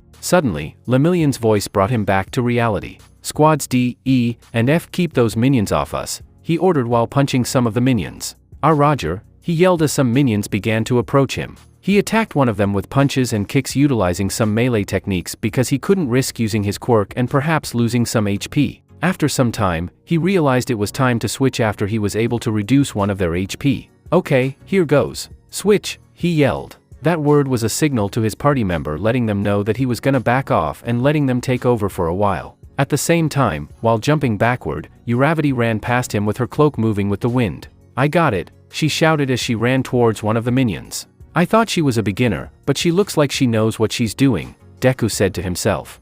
Although, now that I think about it, I haven't even asked her what her quirk is. Getting his answer, he watched as Uravity moved swiftly and quickly through a group of minions while touching each of them with all 5 fingers. Upon touch, there was a slight glow of pink which caused at least 4 of them to float in the air. Sliding on the ground to stop herself, she placed all her fingers towards before ushering out one word. Release, she shouted as all 4 of them fell to the ground hard like rocks. The impact of the fall caused them all to lose their HP and disappear. Deku's eyes widened at the sight in front of him as a realization came into his head. Zero gravity. So that's her quirk, Deku said quietly before giving a slight chuckle. That would explain the name Uravit. His laughing was slightly cut off when he saw a minion snuck up behind him and raised his axe high to strike her. Uravity, duck! Deku yelled, gaining her attention. Though not understanding, she trusted him and lowered herself quickly as the minion swung its axe. Though it did not hit her, the blade caught onto her robe, ripping it off, but that didn't stop her from using one of her hands to use her quirk on it, making it fly high up in the air. Release, she shouted, causing it to fall with a depleted HP bar. Deku watched as she stood up with her fingers together, revealing her whole avatar appearance, which consists of a black and white skin-tight costume with pink wrist guards. Holy whoa, so badass, Deku mentally said. He couldn't help but stare while blushing and being impressed at the same time by both her skills and her beauty. Switch, she shouted, bringing him back to reality. He nodded before rushing in to punch another minion close by. The 2 party members ended up having their backs to each other as more minions began to appear. You got my back? Deku asked. Always, she said, which made his heart beat faster than it used to. Really? He asked, slightly turning his head to face her. Of course, we got a game to clear, right? She said, giving me a smile. Let's do this together. Deku felt this weird feeling inside him. He wasn't sure if it was his digital heart or real heart, but he does know that something inside him was making his whole body warm and fuzzy. Taking advantage of this feeling, he smiled back at Uravity before nodding his head. Okay, let's do this, he said as the 2 rushed into battle to fight. The time it took to fight off both the boss and its minions last for at least 10 minutes. The one who was mostly fighting off the boss was mainly Lemillion, thanks to his powers to pass through the boss's weapons. Each time the boss tries to hit him, he makes his body intangible and runs through it before delivering at least one punch to the face. Once in a while, Deku would watch as he continues to prove himself to be an amazing leader. We just might win this, he said to himself as Ilfang's HP bar was all the way in the red zone due to the fact Lemillion was able to knock his axe and a buckler out of his hands. Looks like the guidebook was right, Dynamite said with an evil smirk as Lemillion slid up beside him. Leave this to me, he said, running towards the boss at full speed. I thought the plan was for everyone in the group to surround it, Deku thought to himself.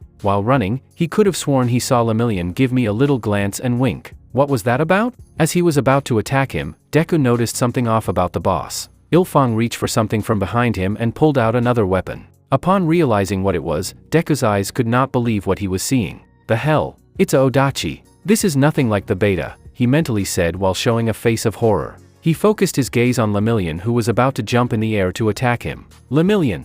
It's no good!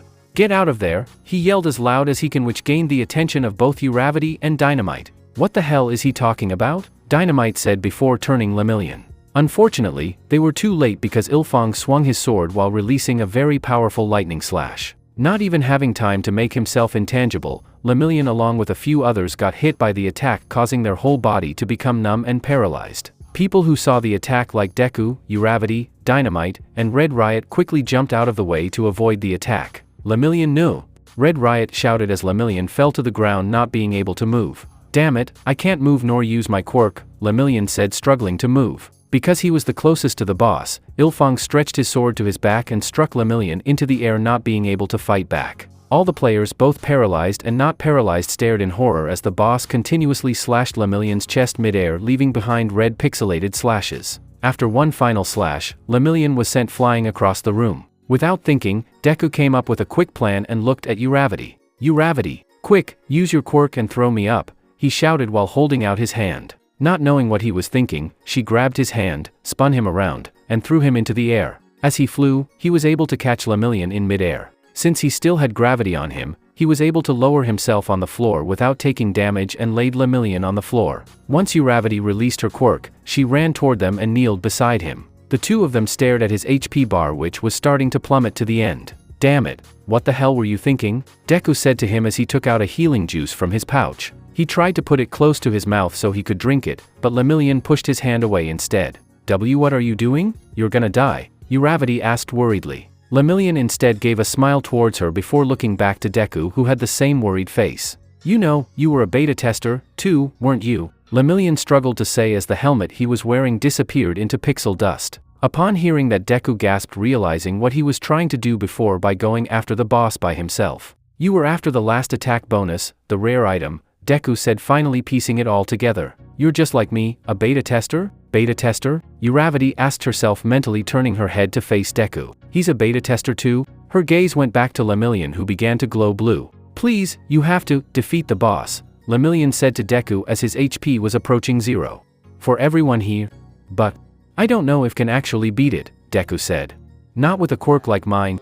Using the last amount of strength, Lemillion placed a hand on his shoulder. "Remember what I said in the forest," he said as his body glowed brighter and began looking transparent.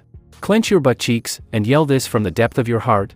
He ushered out one more word before his whole body exploded into digital pixels in front of everyone, leaving Deku holding nothing but air. "My God," Uravity said, placing her hand on her mouth as tears began to come out of her eyes. No one in the room could barely move. The one who inspired them to fight the boss and to lead them to glory was now deleted, both in-game and in real life. Deku lowered his head, still looking at the same spot Lemillion perished. Moving his eyes, he sees everyone looking at him with faces of fear. For the time in his life, he actually saw a shocked look on Dynamite's face, even though he was the one who always bring fear to him. Once he remembered what Lemillion said, Deku stood up to his 2 feet with both his hands clenched. "Deku," Uravity said, still with tears in her eyes. "Nothing else really mattered when this death game first began. All I could think about was how I was going to survive," he responded as the memory of how he ditched Charge Bolt in Neo Tokyo came into his mind. But Lemillion wasn't like that. He never abandoned the other players, except he brought them together. He led everyone, and fought brilliantly. He tried to accomplish something I couldn't.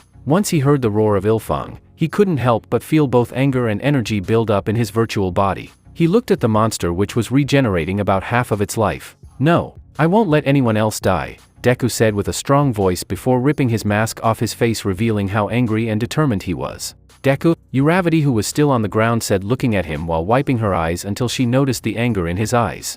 "I don't care if this costs me my life," he said to himself. "I just have to make sure everyone here lives." Looking down at his legs, Uravity could see red lines crawling them up. "Is that his quirk?" she asked herself, watching as his arms began to cover and up to his face. Suddenly, without warning, he rushed off at super speed like a bullet train toward the boss, leaving Uravity to gasp and cover her eyes. "I'll make sure everyone gets to floor 2, he said, running while directing his hand back and charging it with power. While doing that, the sleeves of his costume began ripping, revealing his bare hand. As he was closer to the boss, who just noticed him, he repeated what Lemillion told him earlier. "I'll clench my butt cheeks and yell this from the depths of my heart," he shouted, mentally strong, before jumping into the air right to Ilfang's face. Smash! He punched Ilfang in the face with all of his spirits, sending him flying through the air and hitting a wall across the room. Ilfang's half HP all instantly vanished upon hit, causing him to turn into pixels. Everyone in the room, notably Dynamite, stared at him with bewilderment. "Deku," he said, staring at him with nothing but shock. His shock was interrupted by the sound of someone laughing in achievement. It was then followed by a shout until the whole group cheered as the congratulations sign popped up in the middle of the room. Deku was busy taking deep breaths before looking at the arm that he used to punch. It was coated in red pixel graphics indicating severed damage was on it. Once he held onto it, a window menu opened up in front of him showing a new item he has earned. Iron Soles. As Deku looked at his menu, he heard footsteps coming up behind him. He turned around to see Uravity and Red Riot said walking up to him. "You were incredible," Uravity said smiling. "That punch was amazing." "Yeah, man. Today's victory is all thanks to you," Red Riot said, giving him a thumbs up. Though he appreciated the thanks, Deku felt like he couldn't take all the credit. "No, it wasn't just me," Deku said, trying not to take the praise. Unfortunately, everyone began to cheer for him. "Dude, that was awesome," one guy said. "One punch and that's it," another person said. "You want to join a party with me?" another said. Deku looked around and couldn't help but feel a bit of pride well up inside of him. "Deku, you bastard," said a loud shout. Everyone stopped their cheering when they saw Dynamite marching toward Deku. As he walked up to him, he grabbed him by the iron mask of his costume and brought him close to himself. "Why'd you do it, huh?" Dynamite asked in a cold voice. "Why'd you let Blondie die?" Hearing that caused Deku's eyes to widen in shock. "Let him die?" Deku asked, a little shaken. It got even worse when he saw the anger on Dynamite's face. "You heard what I said, you damn nerd. As smart as you are, you should be able to admit it. You knew the technique the boss was gonna use. You could have told us," he said as he shoved Deku to the ground, causing him to shout in pain. "Deku," Uravity said, running to help him. "What's your problem?" "He defeated the boss just like what Lemillion wanted." "Yeah man, chill," Red Riot said, placing a hand on his shoulder. Dynamite grunted and dragged his shoulder away from him. "You idiots don't get it. Deku was looking down on all of us just so he can get the rare item. If he had told us, then Blondie would have stood a chance, and he wouldn't have had to die," Dynamite yelled. That caused everyone to murmur about whether he was right. "It all makes sense. Yeah, he had this superpowered quirk and never used it right until Yorashi died. He must have been a beta tester. It must be true. I bet he's not the only beta tester here." "Yeah, show yourselves," everyone began to shout. Deku looked around to see people arguing with each other and talking about him. He even saw Uravity and Red Riot trying their best to dissolve the situation.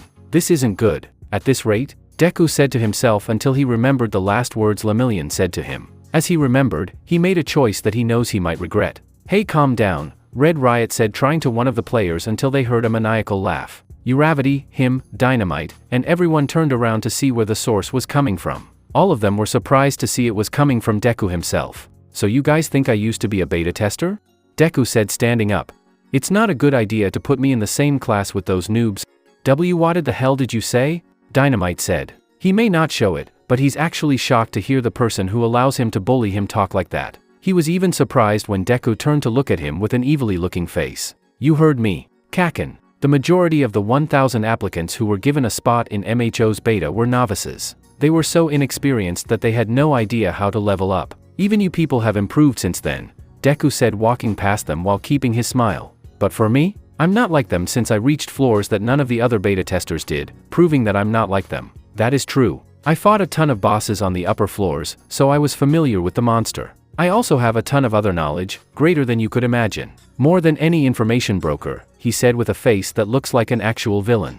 What the hell? If that's the case, Deku, you're no better than a beta tester. You're a goddamn cheater, that's all you are," Dynamite shouted, causing a riot to be formed. "He's a beta tester and a cheater. A beater," someone in the crowd shouted. That gave Deku another idea. "A beater, huh? Yeah, that's good. I like it," Deku said in a creepy voice that sent chills up everyone's spine. "Alright, you can call me a beater. Just make you don't confuse me with those beta testers anymore." After saying that, he opened his menu to his inventory and selected the new Iron Soles item he received. Once he pressed OK to acquire it, the laced red shoes that he was wearing before glowed blue and were suddenly replaced with a pair of metal black sneakers with red braces. "I'll head up and activate the floor 2 gate. If any of you want to follow me, I won't stop you. But heads up, the mobs up there are twice as tough. And with your XP, you're good as dead," he said, walking past everyone. As he walked past Dynamite, he gave a little evil chuckle which kinda surprised him. "Damn Deku, did this game really change you, Deku?" Dynamite asked himself as he watched Deku walk up the stairs. He knew Deku was a better gamer than he was, so he had no room to talk or complain about being better than he was. That's why he decided to turn around and follow the group who were walking back to floor 1. Deku, on the other hand, continued to walk up the staircase, not even looking back. Once he knew he was out of sight, he took a huge sigh before leaning up onto the nearest wall. Holy crap, I can't believe I just talked to Kaken like that. Man, I'm glad to walk out of there alive. Especially with all those players, he said, breathing about all the air of fear he was holding in. Once he was able to let them all out, he slowly stood back up and continued on to the gate. Once he saw it, he used both his hands to push it open, causing a huge amount of sunlight to hit his face. Once he was able to open his eyes, he walked through and viewed the majestic landscape in front of him. Second floor. December 5, 20XX 10:55 a.m. Floor 2, it's just like how I remembered it, Deku said before taking a deep breath and feeling the breeze around him as he continued looking around. Looking down, he saw a staircase that would lead him down from where he was standing. As he was about to venture to it, he heard what felt like hard breathing coming from behind him. "Wait," said a familiar voice, causing him to turn around and see something unexpected. Holding onto the gate he just walked through, he saw Uravity holding her legs while trying to catch her breath as if she was running a marathon. What's she doing here? Deku asked himself. He thought his little speech before would scare everyone back to floor 1, even her. He then tried to mask his voice again, hoping it would change her mind about coming. "Why'd you follow me? I told you to come." Uravity in response lifted up her head, showing a stern face that scared Deku in surprise. "You know you can drop the tough guy act. No one else looking. I've seen the way acted back in town on floor 1, she said with her hands on her hips. "Plus, weren't you the one who said anyone can come with you?" Deku couldn't help but drop his serious face and chuckle. He began scratching the back of his head as his face began to blush in embarrassment. "Guess I couldn't fool you, huh?" he said, laughing while she simply shook her head no.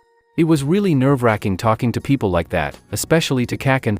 Once he realized what he just called dynamite in front of her, he quickly covered his mouth. Uravity simply giggled as she walked up to him. "You mean that guy with the explosive quirk, right?" Uravity asked as she finally approached him. "You know him in real life?" "Yeah, you could say that," he said, scratching the back of his neck. "Anyway, why did you follow me?" "Well, everyone's heading back to floor 1 because they think their EXP is not enough for floor 2, she said, walking up beside him. "So despite having the same level as all of us, why'd you decided to come up here alone?" "Because back in the beta, I'm used to being alone. I was never invited to any party, nor have I ever friend anyone. I use that soloing to make myself stronger," he said before turning to face her. "But Uravity, if the day comes when someone you trust invites you to join a guild or a party, please don't turn it down because there are limits to what a solo player can." "Sounds to me like someone needs to follow their own advice," she said, to which Deku stayed silent too. She looked down at his hand and slowly grabbed it, which caused him to look at her with a blush. "Which is why I'm coming with you." Wait, what? Why? Deku stuttered as she held on to his hands. "Because sir, you need company," she jokingly said. "So in exchange for giving you company, you'll teach me more about this world. Deal?" Deku stayed silent for a while as he stared at her smiling face. Never before have anyone asked willingly to be in a party within any game. Neither in real life was he invited to a party or a hangout. He was so used to being a loner, having something like this happen to him is a total surprise. This was too much for him that tears began falling out of his eyes. Oh my god, I'm sorry," Uravity said, thinking she did something wrong. "I just thought, who's gonna protect you when you're in trouble? That's all." No, it's okay. "It's not your fault," Deku said, wiping away his tears. Once calmed down, he looked at Uravity with a smile. "Okay, deal. Let's work together, Uravity." "Okay, Deku," she said to him. "Lead the way." With that, the two ventured down the staircase, embarking on their journey to clear the game together. Second floor, grass field. December 13, 20XX 3 p.m. It's been a few days since the floor 1 boss has been defeated. It's even been days since Deku's been dubbed, named a beater, and became partners with the female player called Uravity. As they traveled together, just as he promised, Deku taught her how to survive and how to live in the world of My Hero Online. Back in the beta, he'd have roamed around floor 2 a lot, so he knows where to get the best treats and the best place to sleep. Since they were always on the field, they had no choice but to camp out outdoors, trying to avoid spending so much on an inn. The higher the floor, the more expensive the rooms are. As they grind through floor 2, they gained so much XP, it felt like they were the top players in the game. They would even take on certain quests, just to gain more items, call, or even XP to get stronger. Currently, they're taking on a quest that Uravity does not seem to enjoy accepting. "Deku, remind me again why we're doing this again," she shouted to Deku as both of them are currently running due to being chased by a bunch of giant wasps. "I told you," She said she'd be our personal BA. I mean gadget maker if we get her all the items on her list. We just need 5 wasp stingers to complete it, he shouted back to her, trying to run as fast as he can. Yeah, but why'd you accept the quest from her of all people? She said as a huge blush appeared on her face as a memory from the day before appeared in her mind, making her flustered. First floor, Neo Tokyo. December 12, 20XX 5 p.m. The two players decided to pay a visit to Neo Tokyo after grinding on floor 2 for a while. Where are we going, Deku? Uravity asked, walking beside Deku, who was leading her somewhere in the city. During the beta test, there's this workshop I go to whenever I want to upgrade my gear, he said while tugging his costume. And now that we reached floor 2, I need to level up my costume so it can handle my quirk better. That's right, you mentioned that using your power causes you to risk your HP, Uravity said, remembering when he unleashed that awesome punch on Ilfong. Although, why not get rid of the mask while you're at it? I mean, a lot of people know who you are. I got used to it, he said, playing with the mask that was currently hanging from behind his neck. Uravity looked at him and couldn't help but giggle at him. What's so funny? You're so weird, you know that, she said, putting a fist to her mouth to hide her laughing. Unfortunately for Deku, he didn't find it funny. It instead reminded him of how other people see him. I know, you don't have to remind me, he said, looking away with a disappointed look which she caught onto. She smiled, sped up, and stopped in front of him, causing him to stop. Hey, it's because you're weird that I come to like you, Deku, she said, smiling at him. Upon hearing the word like, all of Deku's face began to turn red. Like, he said, stammering on the sidewalk they were on. Uravity looked at him confused until she just realized what she just said, making her whole face blush. Stammering back, she held both her hands out, trying her best to deny what she meant. I mean, ASAP partner, she said, shaking her hand. Yeah, who wouldn't want a partner like you? As Deku continued to stare at her with wide eyes, her red face got darker in embarrassment. Anyway, let's get going, she said, walking forward only to stop a few paces. She just realized that she's been following Deku this whole time. How about you lead the way? Deku's earlier embarrassment slowly went away since he couldn't help but laugh. What's so funny? She shouted while pouting her face. Deku walked up to her and placed a hand on her shoulder. You're funny, Uravity. I'm glad to have you as a partner, he said before walking past her and giving her a quick pat on the shoulder. Uravity stood there in that spot and placed a hand on her chest. Though her body was virtual, she could feel her body accelerating at an incredible speed. Why is my heart beating like this? She whispered to herself before turning around to follow Deku. She lifted her head to look at the back of him. After the short amount of time I've been with him, could I really be? There it is, Deku said, gaining her attention by pointing towards a store with a yellow neon sign. Once she was able to stand beside him, she read out the name that was on the sign. Power Loader's Gadget Shop, she said, reading the sign. Guess a player must have bought the place already, Deku said, looking surprised. The shop never had a name before because it was owned by an NPC. Wonder who's running it? I see. So this is the shop, a voice said from behind the duo, causing them to jump in surprise. Turning around to look at the source of the voice, they were face to face with someone wearing some sort of suit of armor that makes him look like a knight. Ultraman? Deku asked in excitement. Uravity can see why he asked that, but because of his fanboyish behavior, she forced her to hold back her laughing so he wouldn't look foolish. I'm sorry, good sir, but I am certainly not Ultraman. Although I did model my costume after him, the guy said while chopping his hand like a robot. That little gesture caused Uravity to laugh so much that literal saliva came out of her mouth. What, is he an actual robot? Both Deku and Uravity asked themselves as they continued to laugh. They got their answer when the player in the armor opened up his own menu and removed his helmet off his appeal, revealing his face along with his blue hair and glasses. Nice to meet you. You may call me Ingenium, the guy said to them while saluting. Both Deku and Uravity were surprised by his formal gestures. Well, then I'm Uravity, she said before pointing towards her partner. And this is Deku. In response, Deku bowed his head in respect. Deku? As in Deku the Beater, he said, which caused Deku to stand up straight in fear. I must say, you act and look different from what I heard. Is it true you are a beta tester? Deku nodded his head to his question. And you? Ingenium said, looking at Uravity. Nope, I tag along with Deku because he promised to teach me more about MHO. So far, I've been able to manage, Uravity said with a smile. Ingenium faced back to Deku, who began to tense up. He walked over to him, smiled, and held out his hand. Well then, it's a pleasure to meet you, Deku. I hope you can teach me some things as well, Ingenium said. Deku was clearly surprised by this. Most players would criticize and reject players like him, who think they know it all and would abandon newbie players. But Ingenium, seeing that Deku never abandoned Uravity, couldn't help but show respect toward him. Deku looked at his hand and took it. Yeah, sure, Deku responded as the two shook hands. So, you're coming here for costume improvements? Ingenium asked as the two let go of each other's hand. Yeah, Deku said he needed some costume upgrades, Uravity told him. I'm just tagging along with him since we're in a party. I might even find something for my costume.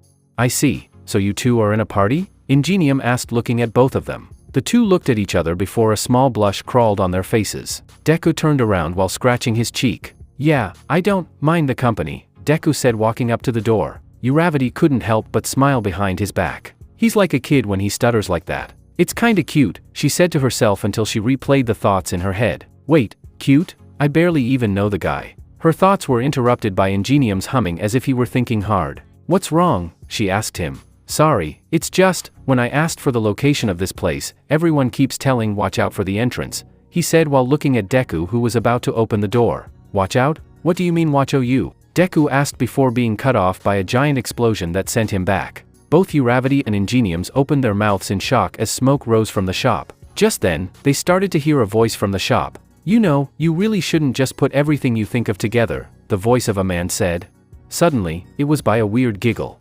Failure is the mother of invention, power loader sir, as Thomas Edison once said. Even if what I made doesn't work the way I planned, that doesn't mean it was a waste of time, a girly voice said coming from the smoke. Since she was concerned about Deku, Uravity walked up to the smoke to see if he was okay. Deku, are you okay?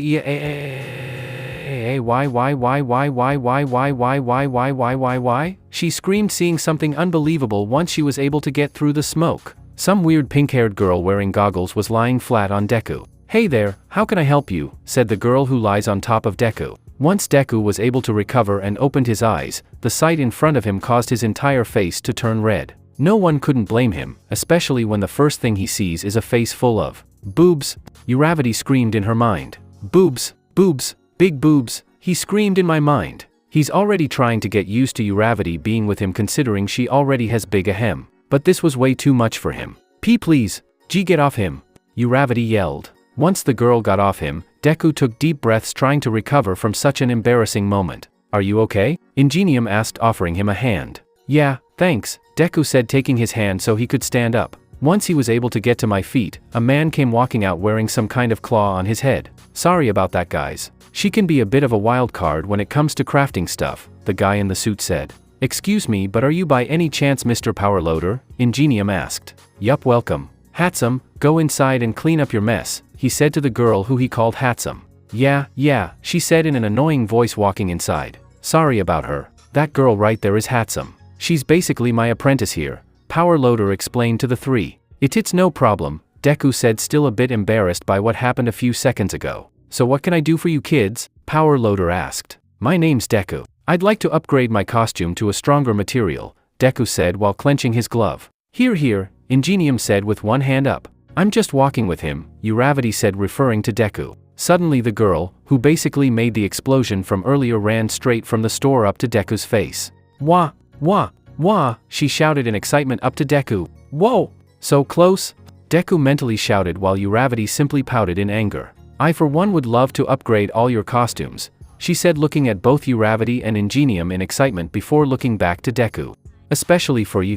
What do you mean especially for me? Deku asked surprised. You said your name's Deku right? Hatsum asked to which Deku nodded slowly. When I heard that name, I had a feeling I heard it before. You're the player who single-handedly defeated the Floor 1 boss. Deku was actually surprised she knew that especially when it wasn't that long since the boss was defeated. He wouldn't be surprised if it was Dynamite who was spreading rumors about him. I wouldn't say I defeated single-handedly. I just delivered the final attack, Deku said scratching the back of his neck. Doesn't matter. Since you were the one to defeat the boss, I got a little proposal for you, Hatsum said not really listening to him. Proposal? Deku, Uravity, and Ingenium asked at the same time. I heard from an info broker that on floor 2, there are some special resources that I'd like to use to make some special gear. If you could get me these items, I will be your personal baby maker, she said shoving a list in Deku's face. It took the three players a few seconds to realize what she just said. BBB baby maker, both Deku and Uravity screamed with red faces. Excuse me, you're basically the same age as us.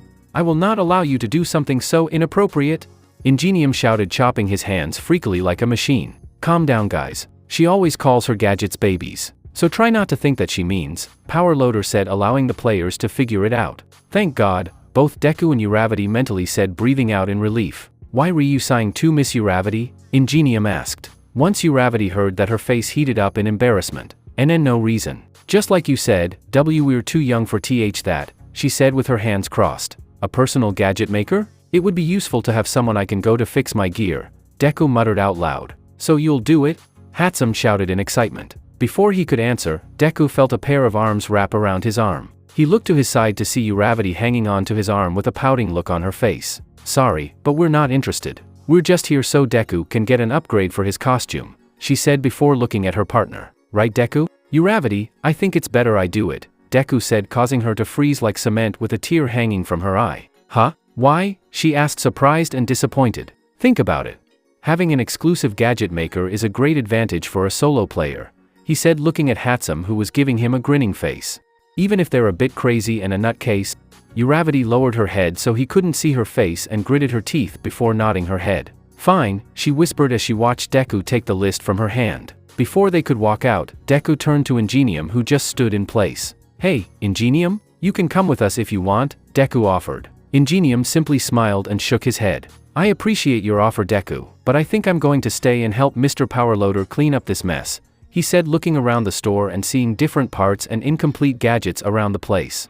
His head then turned to Hatsum, who was sitting at her table working on something. And also to keep her in line. In the real world, I was a class representative. So it's my duty to make sure everyone stays in line. Both Deku and Uravity nodded their heads, respecting his decision and glad he'll be there to make sure she doesn't blow herself up, resulting in her losing all her HP. Second floor grass field. December 13, 20XX 3:05 p.m. As the both of them ran for their lives, Uravity kept glaring at Deku. Okay, so maybe I regret taking the job just a little. We just need to lead the insects to the trap, Deku shouted as they nearly reached a forest. Get ready. As soon as they reached an open area, both of them jumped in opposite directions. Now, he shouted. Uravity placed both her fingers together, releasing her quirk. At the same time, multiple rocks that were floating in the air rained down from the sky and destroyed the wasps. Once they disappeared into pixels, Uravity's menu opened up, showing that she was rewarded with 5 wasp stingers. It made sense since she's the one who finished them. Deku then walked up to her, who had her hands on her legs and was breathing hard, trying to catch her breath. Well, that wasn't so bad, right? Deku said, trying to lighten up the mood. Unfortunately, he received an angry pout face from her, which scared him a bit. I guess not. Once she was able to breathe properly, she walked up to him and began poking his chest. You, sir, owe me big time, she said before turning around and stomping away. I know I kinda deserved that, but why does her face have to look so cute when she's mad? Deku mentally said, watching her walk away. It didn't take him long to realize that she was leaving him behind. Hey, wait up. First floor, Neo Tokyo.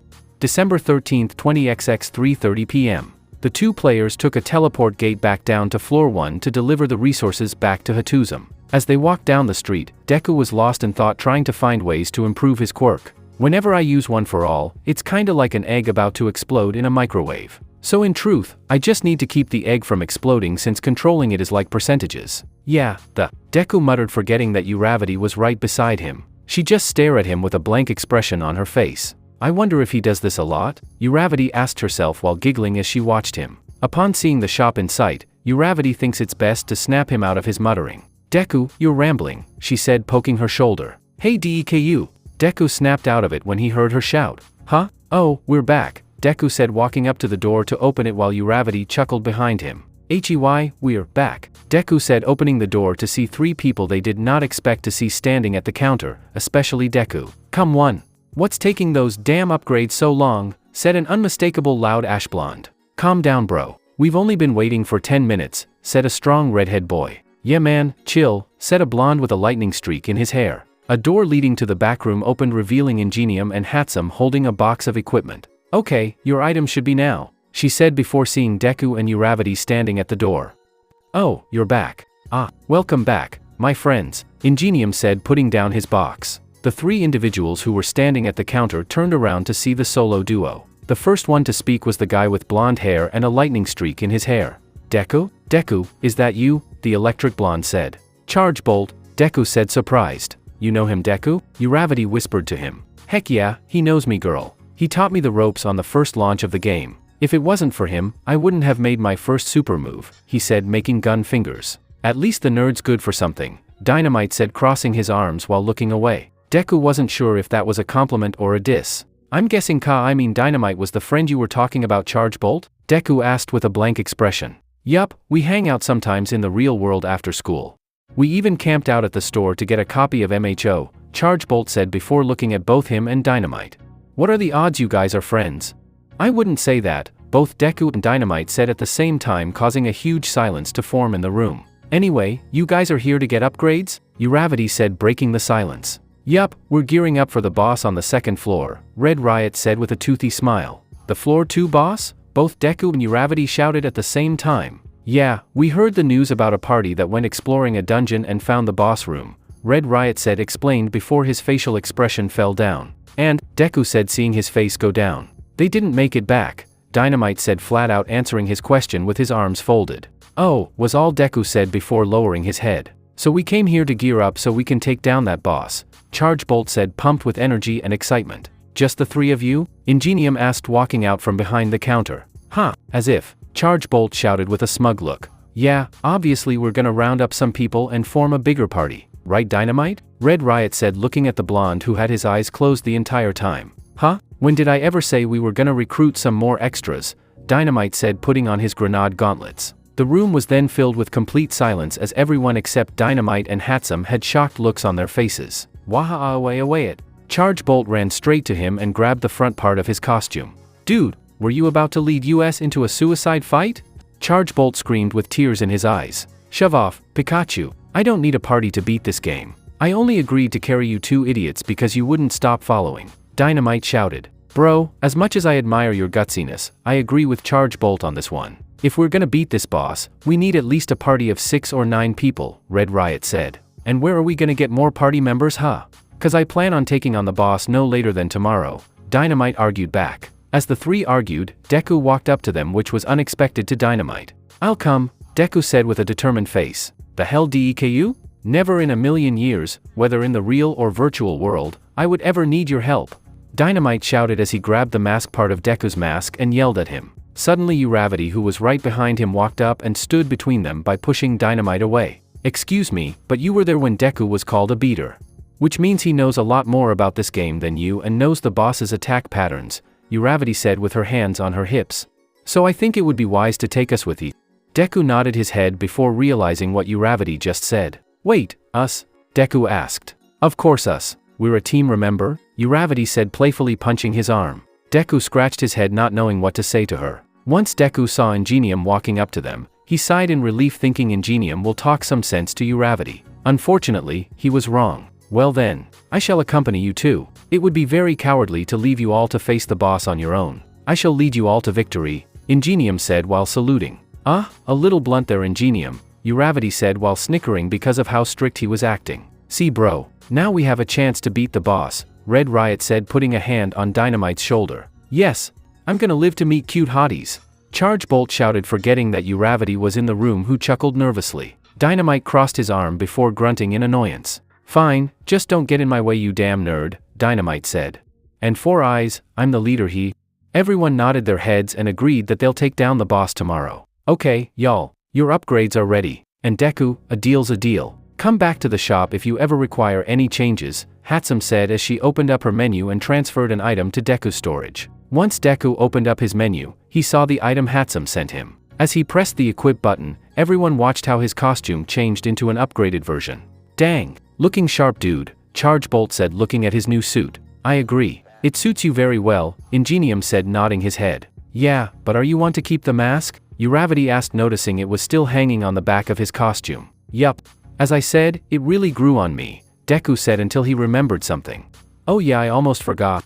Deku opened up his menu storage and forwarded an item to Uravity. Uravity, who was confused about what he sent, opened up her menu to see a new item appear. What's this? She said as she pressed accept and equip. Suddenly her head top glowed as a helmet that resembles the one astronauts wear appear on her. What's this? Uravity said as she felt the helmet on her. While we were hunting those killer wasps, one of them dropped this when I defeated it. I thought I'd hold on to it until we were done with the quest. I think it suits you, Deku said as he gave her a smiling grin. Uravity, on the other hand, just stared at him as her already pink cheeks turned a darker shade of red.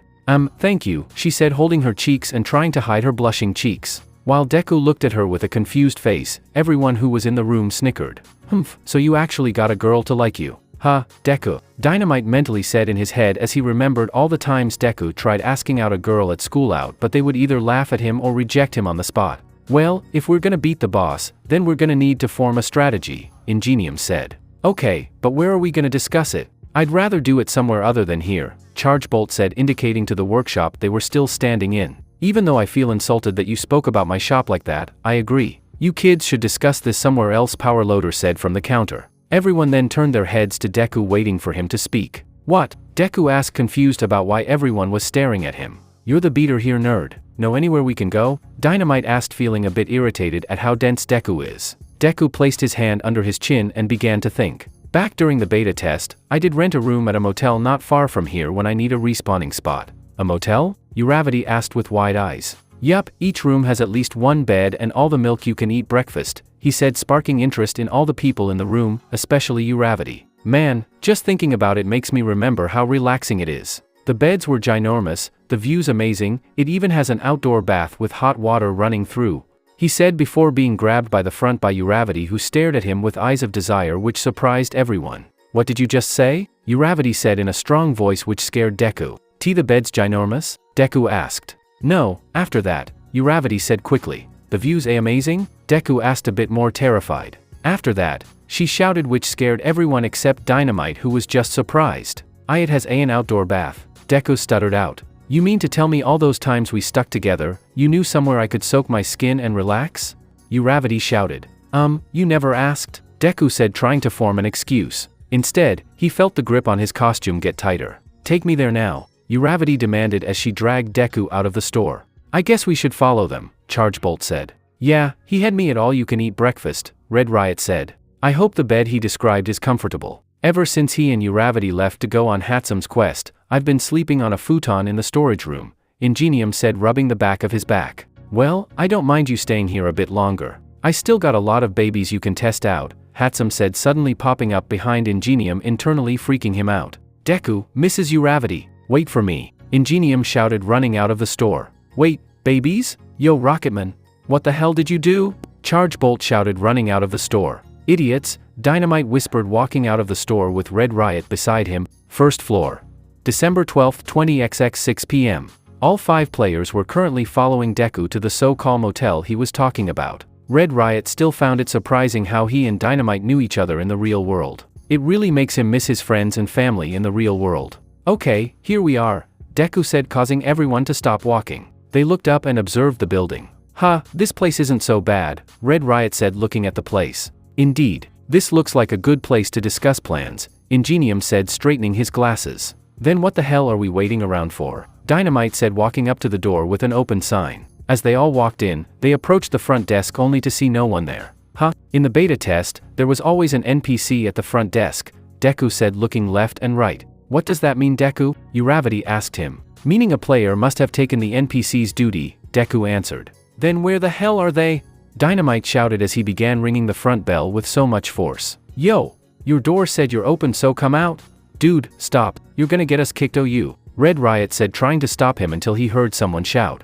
Alright, I'm coming," said a feminine voice. Red Riot wasn't sure why, but that voice sounded so familiar to him. "About damn time," Dynamite said, calming down. Suddenly the door, which looks like it led to the main office, revealed a girl who looked about the same age as the players, wearing a yukata. The only weird thing was that her entire skin was pink, and her eyes were somewhat different. The scare in her eyes was not white but black, and her iris were bright yellow. However, Red Riot himself can't help but be memorized by those eyes. Those eyes, why do they look so familiar? Red Riot asked himself as he watched her come around the desk. "Phew, sorry I took so long. We don't have that many customers, so I wasn't expecting anyone to come now," the pink girl said, bowing. "No need to apologize. It's understandable," Ingenium said, giving a thumbs up. "Why yeah, no biggie," Chargebolt said with a droopy smile. Though, Dynamite and Red Riot could clearly see him staring at the girl's chest. "Is it true you have a warm bath here?" Uravity asked with excitement. "Please tell me you have a bath here." Uravity, we just got here. Can't we just settle in first?" Deku said to her. While she pouted impatiently out of nowhere, the pink girl ran up to Uravity's face. "Oh, do I smell a lover's quarrel?" she said, causing both of them to have a face full of red.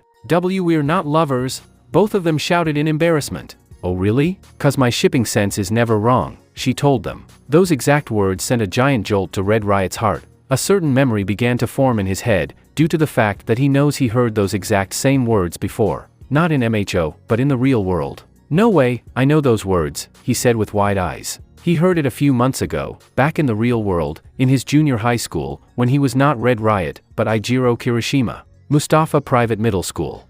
May 4, 20XX 2:30 p.m. Ijiro Kirishima, a black-haired 14-year-old boy, was just about to head home from school after getting his shoes from my locker. But before he could even set foot out of the building, a girl from around the same year as him came running up to him. Kiri, the girl said, running up to him. Ijiro turned around to see a young girl with pink-dyed hair running up to him with excitement on her face. "Oh hey Ishido," Ijiro said as she stopped in front of him, clearly out of breath. "Geez, we've been friends since kindergarten. I told you to call me Ashi," she said with a pouting face. "Oh right, sorry Ishido, I mean Ashi, he quickly corrected himself, trying to avoid the intense glare from her. She simply sighed and decided to change the subject. "Anyway, did you hear about our homeroom teacher?" she said in excitement, to which he simply shook his head no. She finally asked out the principal. "Say what? She did?"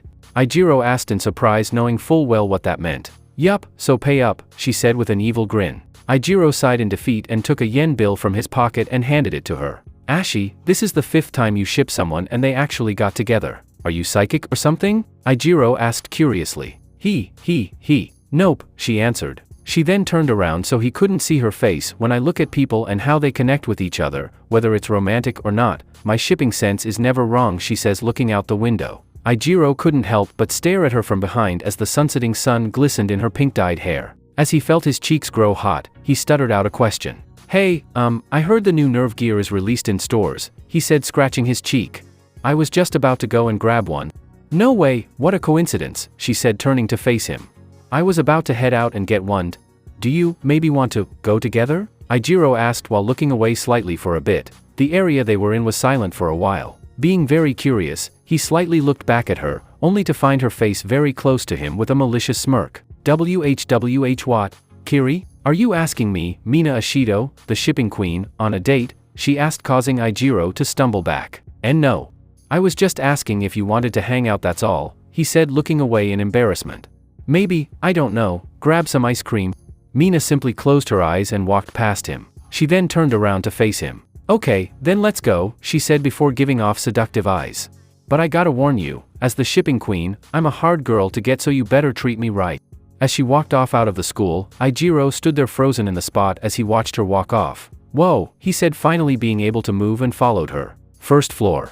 December 12, 20XX 6:10 p.m. As Red Riot watched the pink-haired girl jump in the excitement in front of Uravity, he started to feel tears roll down his eyes. "We spiky hair, why re you crying?" he heard Dynamite say to him, but because he was so focused on the girl jumping in front of Deku and Uravity. "There's no mistaking it," was all he said as he walked up to the girl. The girl turned to face him as he approached her, which caused her face to turn into a worried expression when she saw him crying. Are you okay?" she asked him. He didn't say anything except take both of her hands, which really surprised her. "Ishido? Is that you?" he whispered to her, not wanting the other players to hear her real name. Both the girl's black eyes widened like saucers when he asked her that. Red Riot could tell she was clearly surprised.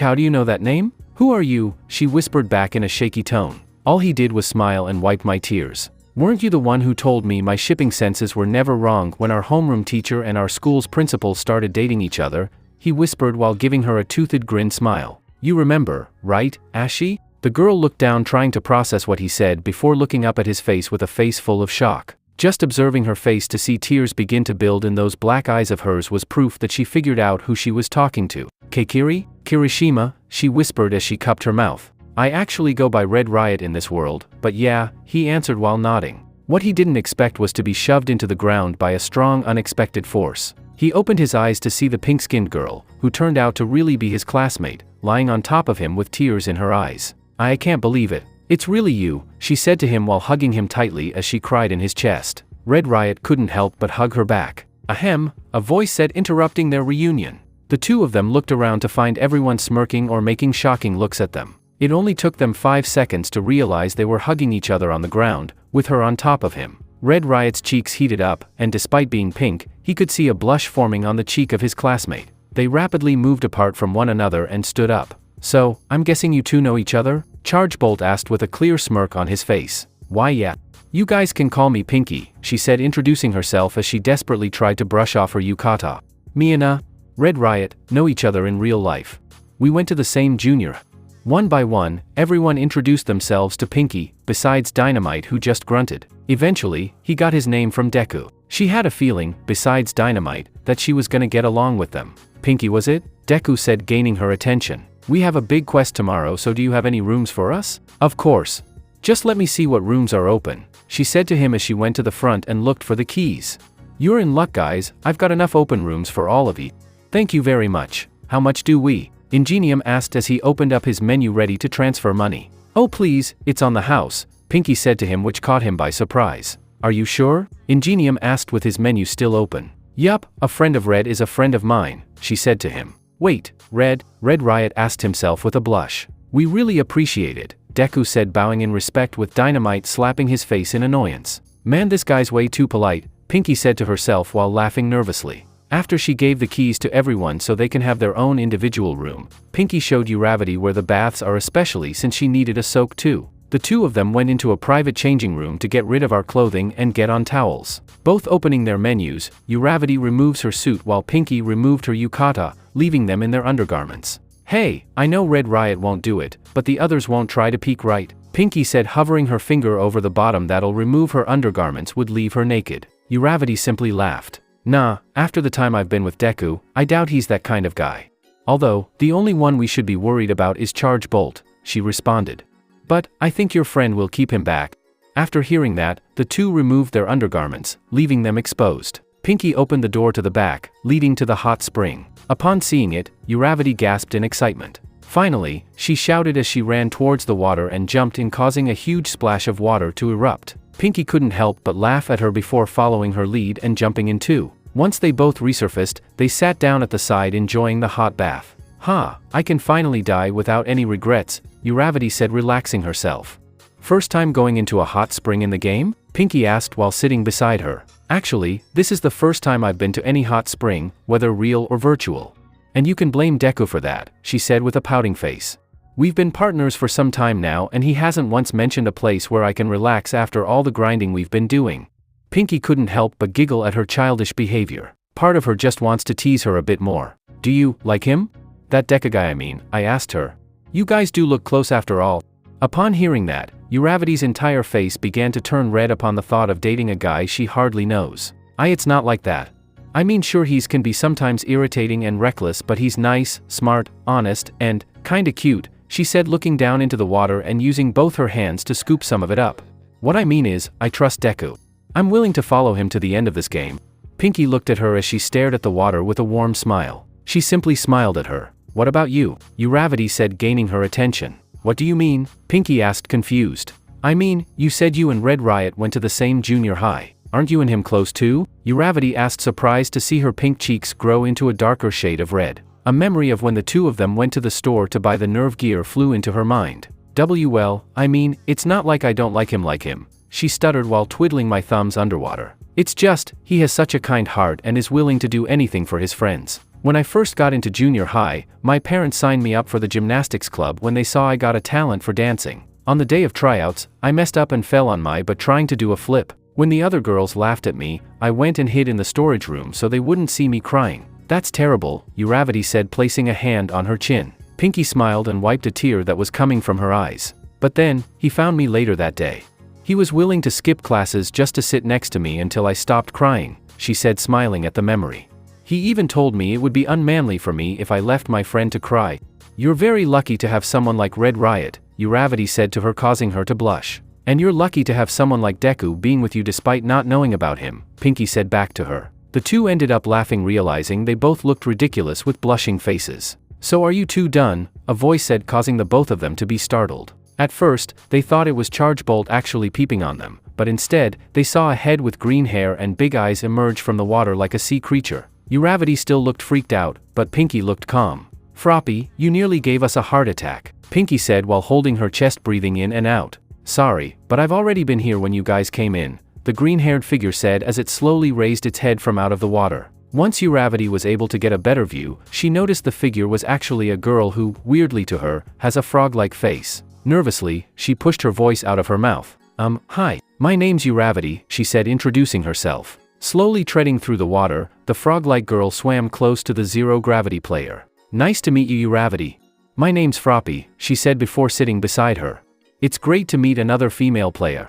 You and me both, Uravity said, looking at both her and Pinky. I guess you have a frog-related quirk, huh? Yep, you're right. Check this out, she said before demonstrating one of her abilities. Suddenly, she stuck out her tongue and retrieved a bucket that was floating in the water. Tada! Uravity couldn't help but clap at her performance. That's awesome, Froppy, Uravity said, gleaming in excitement.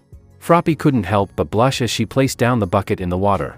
As Uravity sat between the both of them, she looked at both girls with a smile. I'd really like to get to know you both better. Not as players, but as friends.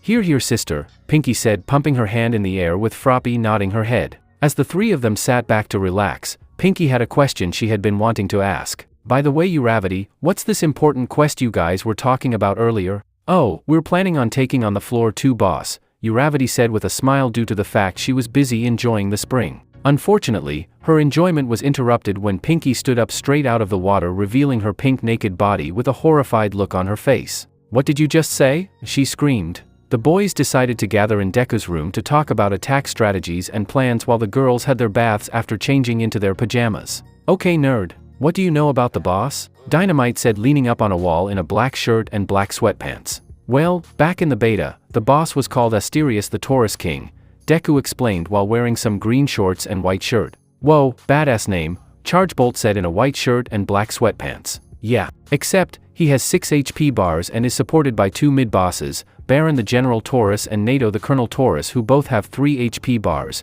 Deku continued to explain to the others. This boss sounds more difficult than the first floor boss, Red Riot in a red shirt and black shorts said in a thinking position. No shit, spiky hair, Dynamite said to him with crossed arms. 3 bosses at once ain't gonna be easy.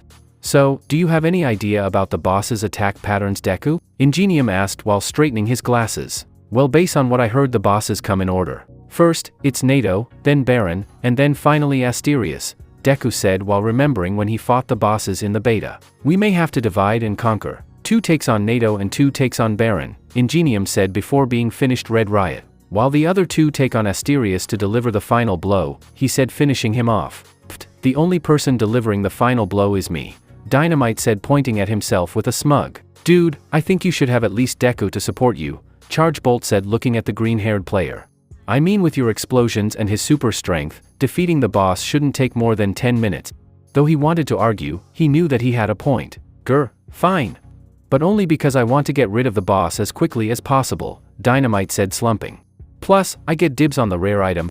The boys couldn't help but laugh at the explosive blonde. While laughing, Red Riot noticed Deku wasn't joining in. In fact, he looked depressed as he has been staring at his hands for a while with a scared face. Hey bro, you okay? He asked with a bit of concern, which gained his attention. Huh? Oh, yeah. It's just, I'll be right back, he said, getting up and exiting the room. I wonder what's wrong, Red Riot asked himself while staring at the door. As Deku walked out of the room, he decided to take a little walk around the place. He still doesn't know how he's gonna fight the boss without really injuring himself. All he could do was unleash one powerful fatal blow. As he walked, he somehow ended up in some kind of kitchen. This must be the employee kitchen, he said, looking around the room before realizing something. Wait, if Pinky manning the motel from the front, who's manning the kitchen? That would be me, a voice said behind him, which surprised the dickens out of him. He turned around to see a girl with green hair wearing a maid outfit. Oh, I'm sorry, was I not supposed to be here? Deku asked, afraid he walked into a restricted area. No, it's okay. You're one of the guests Pinky let in, right? She asked him.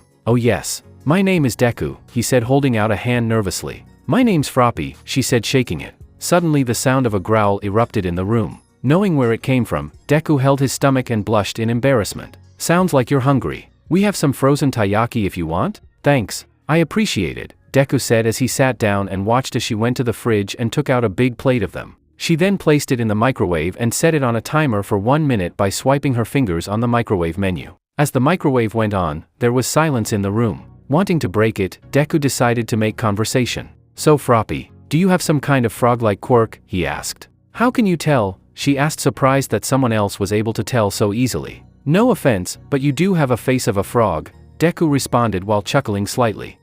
Uravity said the exact same thing when we were in the baths. You two are very much alike, she said. That sentence alone made his entire face blush. What about you, what's your quirk? Well, the system calls it one for all, but to me, it just feels like a super strength, Deku explained while looking at his hands. The only problem is that every time I use it, it causes damage to me, risking some of my HP. Froppy simply made a hum while taking the plate out of the microwave. It sounds like your body is nearly incapable of handling your own power, to be honest. Instead of just using it, you might want to figure out how to govern it. The game's developer wouldn't have included that power if you couldn't use it, after all, Froppy said, putting the plate of taiyaki in front of him. He clenched his hand in rage at the mere thought of Toshinori Yagi. He still had a hard time accepting that he would subject them to this. He tried to shake it off by biting into a taiyaki, but it was icy cold that nearly hurt his teeth. So cold, he shouted as he held his mouth in pain. Oh my, I must not have allowed it to heat up for long enough, Froppy said, putting a finger to her mouth.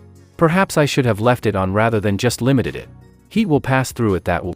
Deku's eyes couldn't help but open in realization at what she had just spoken. All along, he had the solution to his issue in plain sight. Yes, this is it, he stated while standing up and grabbing a frozen taiyaki. I can now see that the frozen pastry in my hand is me.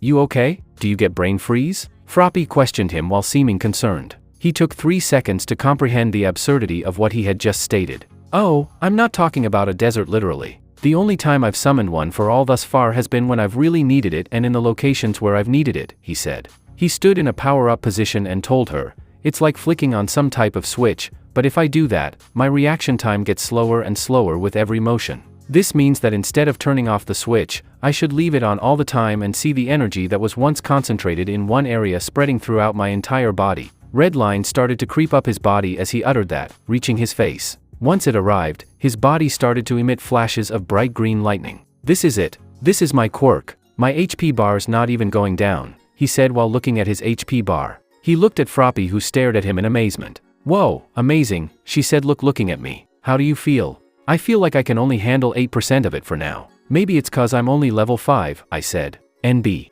The highest level a player can go to is level 160. I know that from playing Sword Art Online, integral factor. Thanks to you, Froppy, I think we have a good chance of defeating the boss, he said to her. Ribbit, anytime, she said while giving him a froggy smile. Is there a name for this new power? Deku stayed silent for a while before answering. I think I'll call it one for all full cowling, he said while looking at her waiting for an answer. I think it's perfect, she said, giving a thumbs up. First floor. December 13th 20xx 9 a.m. Deku didn't sleep much the night before because he spent most of his time practicing his new full cowling. Using this technique gives him enhanced strength, speed, mobility, and agility. The only one who knows about this is Froppy, who promised not to tell anyone about it until the floor 2 boss was defeated. Right now, the 6 players were currently standing outside the motel wearing their hero costumes, ready for battle. Alright, if what Deku says is right, then we should have a good chance of beating the boss, Ingenium said with a straight face. Yeah, good thing we have a beater in our party, Chargebolt said with excitement. Yup, I'm glad we could be good friends, Uravity said, giving a bright smile. The word friend keeps repeating in Deku's mind over and over due to the fact that no one has ever considered him as one. Friends, he mentally said, looking at everyone. Yo, let's go already, Dynamite shouted from the front. Also Pink Cheeks, who said we're friends?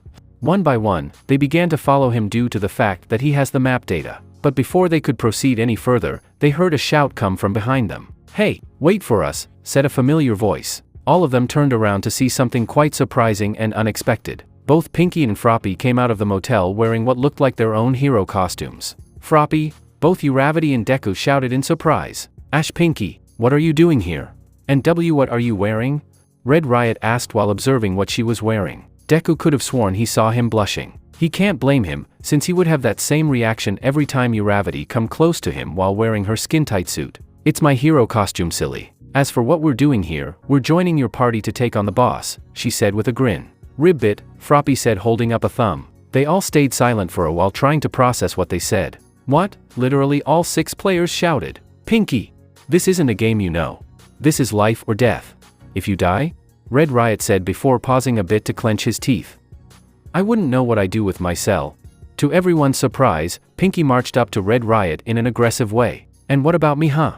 How do you think I'd feel if you go and didn't come back? She said with a slightly raised voice. Uravity told me that you were a part of the raid team that took down the floor 1 boss and that one person died. Now you're going to face a floor 2 boss when your party doesn't even have more than 20 players. Red Riot was about to open his mouth to speak but closed it. Deku could tell he feels bad that he made his childhood friend worried. Now that I found you, I'm not letting you go anywhere alone. I'm sticking beside you until we clear this game, she said with a face of determination while holding both of his hands. Red Riot smiled and nodded, understanding her. Okay, just stay close to me, okay? Red Riot said, not realizing how that sounded. All Pinky could do was nod her head as a blush crawled up on her face. All of us in the meantime tried to hold in our laughs. By the way, Froppy, why were you here? Deku asked the frog girl. Well, someone's gotta watch over Pinky, she said in response, which caused him to chuckle even more. Okay, if we're done being all lovey-dovey, let's go already. Dynamite yelled again, causing Red Riot to quickly realize what he was doing and back away. With 2 more members added to the group, the party to the teleport gate and headed up to floor 2, second floor.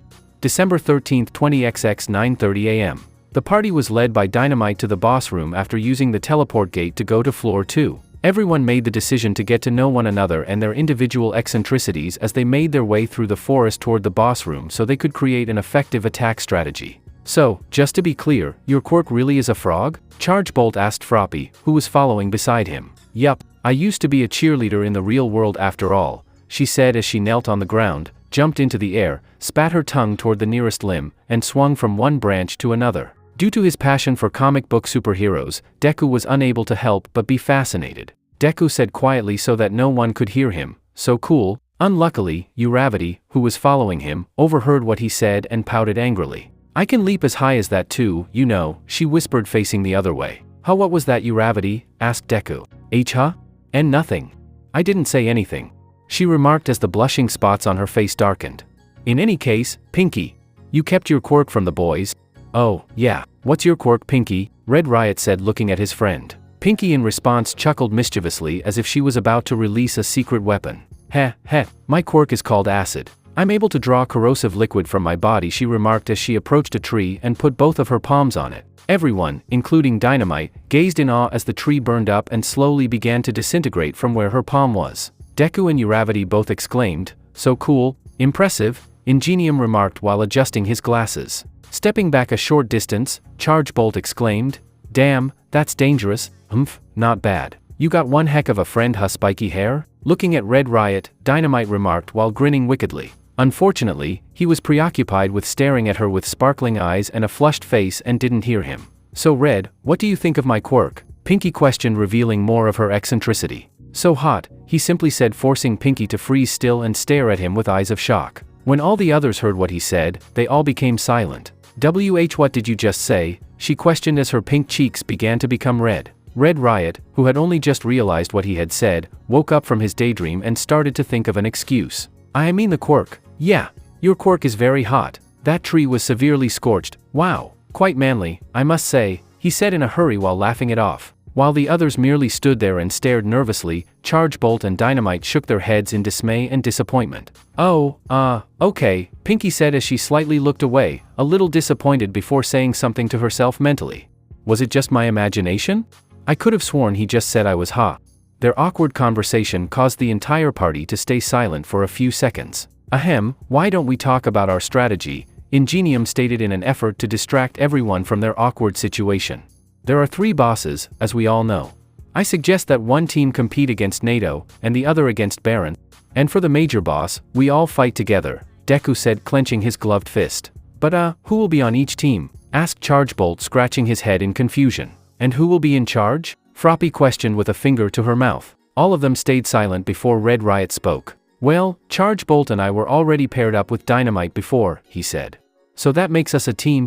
And Ingenium and I were already teamed up with Deku, Uravity said. The 2 teams looked at Froppy and Pinky and remembered they were new. They were just about to discuss which teams they should be in, but Froppy beat them to the punch. Since you're friends with Red Riot, why don't you join his team while I join Deku's? Froppy suggested to Pinky. Sure, she said before strolling over to Dynamite's group while Froppy went to Deku's group. Alright, Froppy, welcome to the Deku Squad. Pumping her fist in the air, Uravity shouted. Deku Squad? Deku inquired while displaying surprise. Why are you giving it my name? Cause, I think you're the perfect leader. Plus the name has a nice ring to it, said Uravity. I concur. You are more familiar with this game than we are, said Ingenium. Froppy said with a nod. Ribbit. Deku took a few steps back before giggling. Deku grinned at Uravity and said, well, then, I'll make Uravity second in command.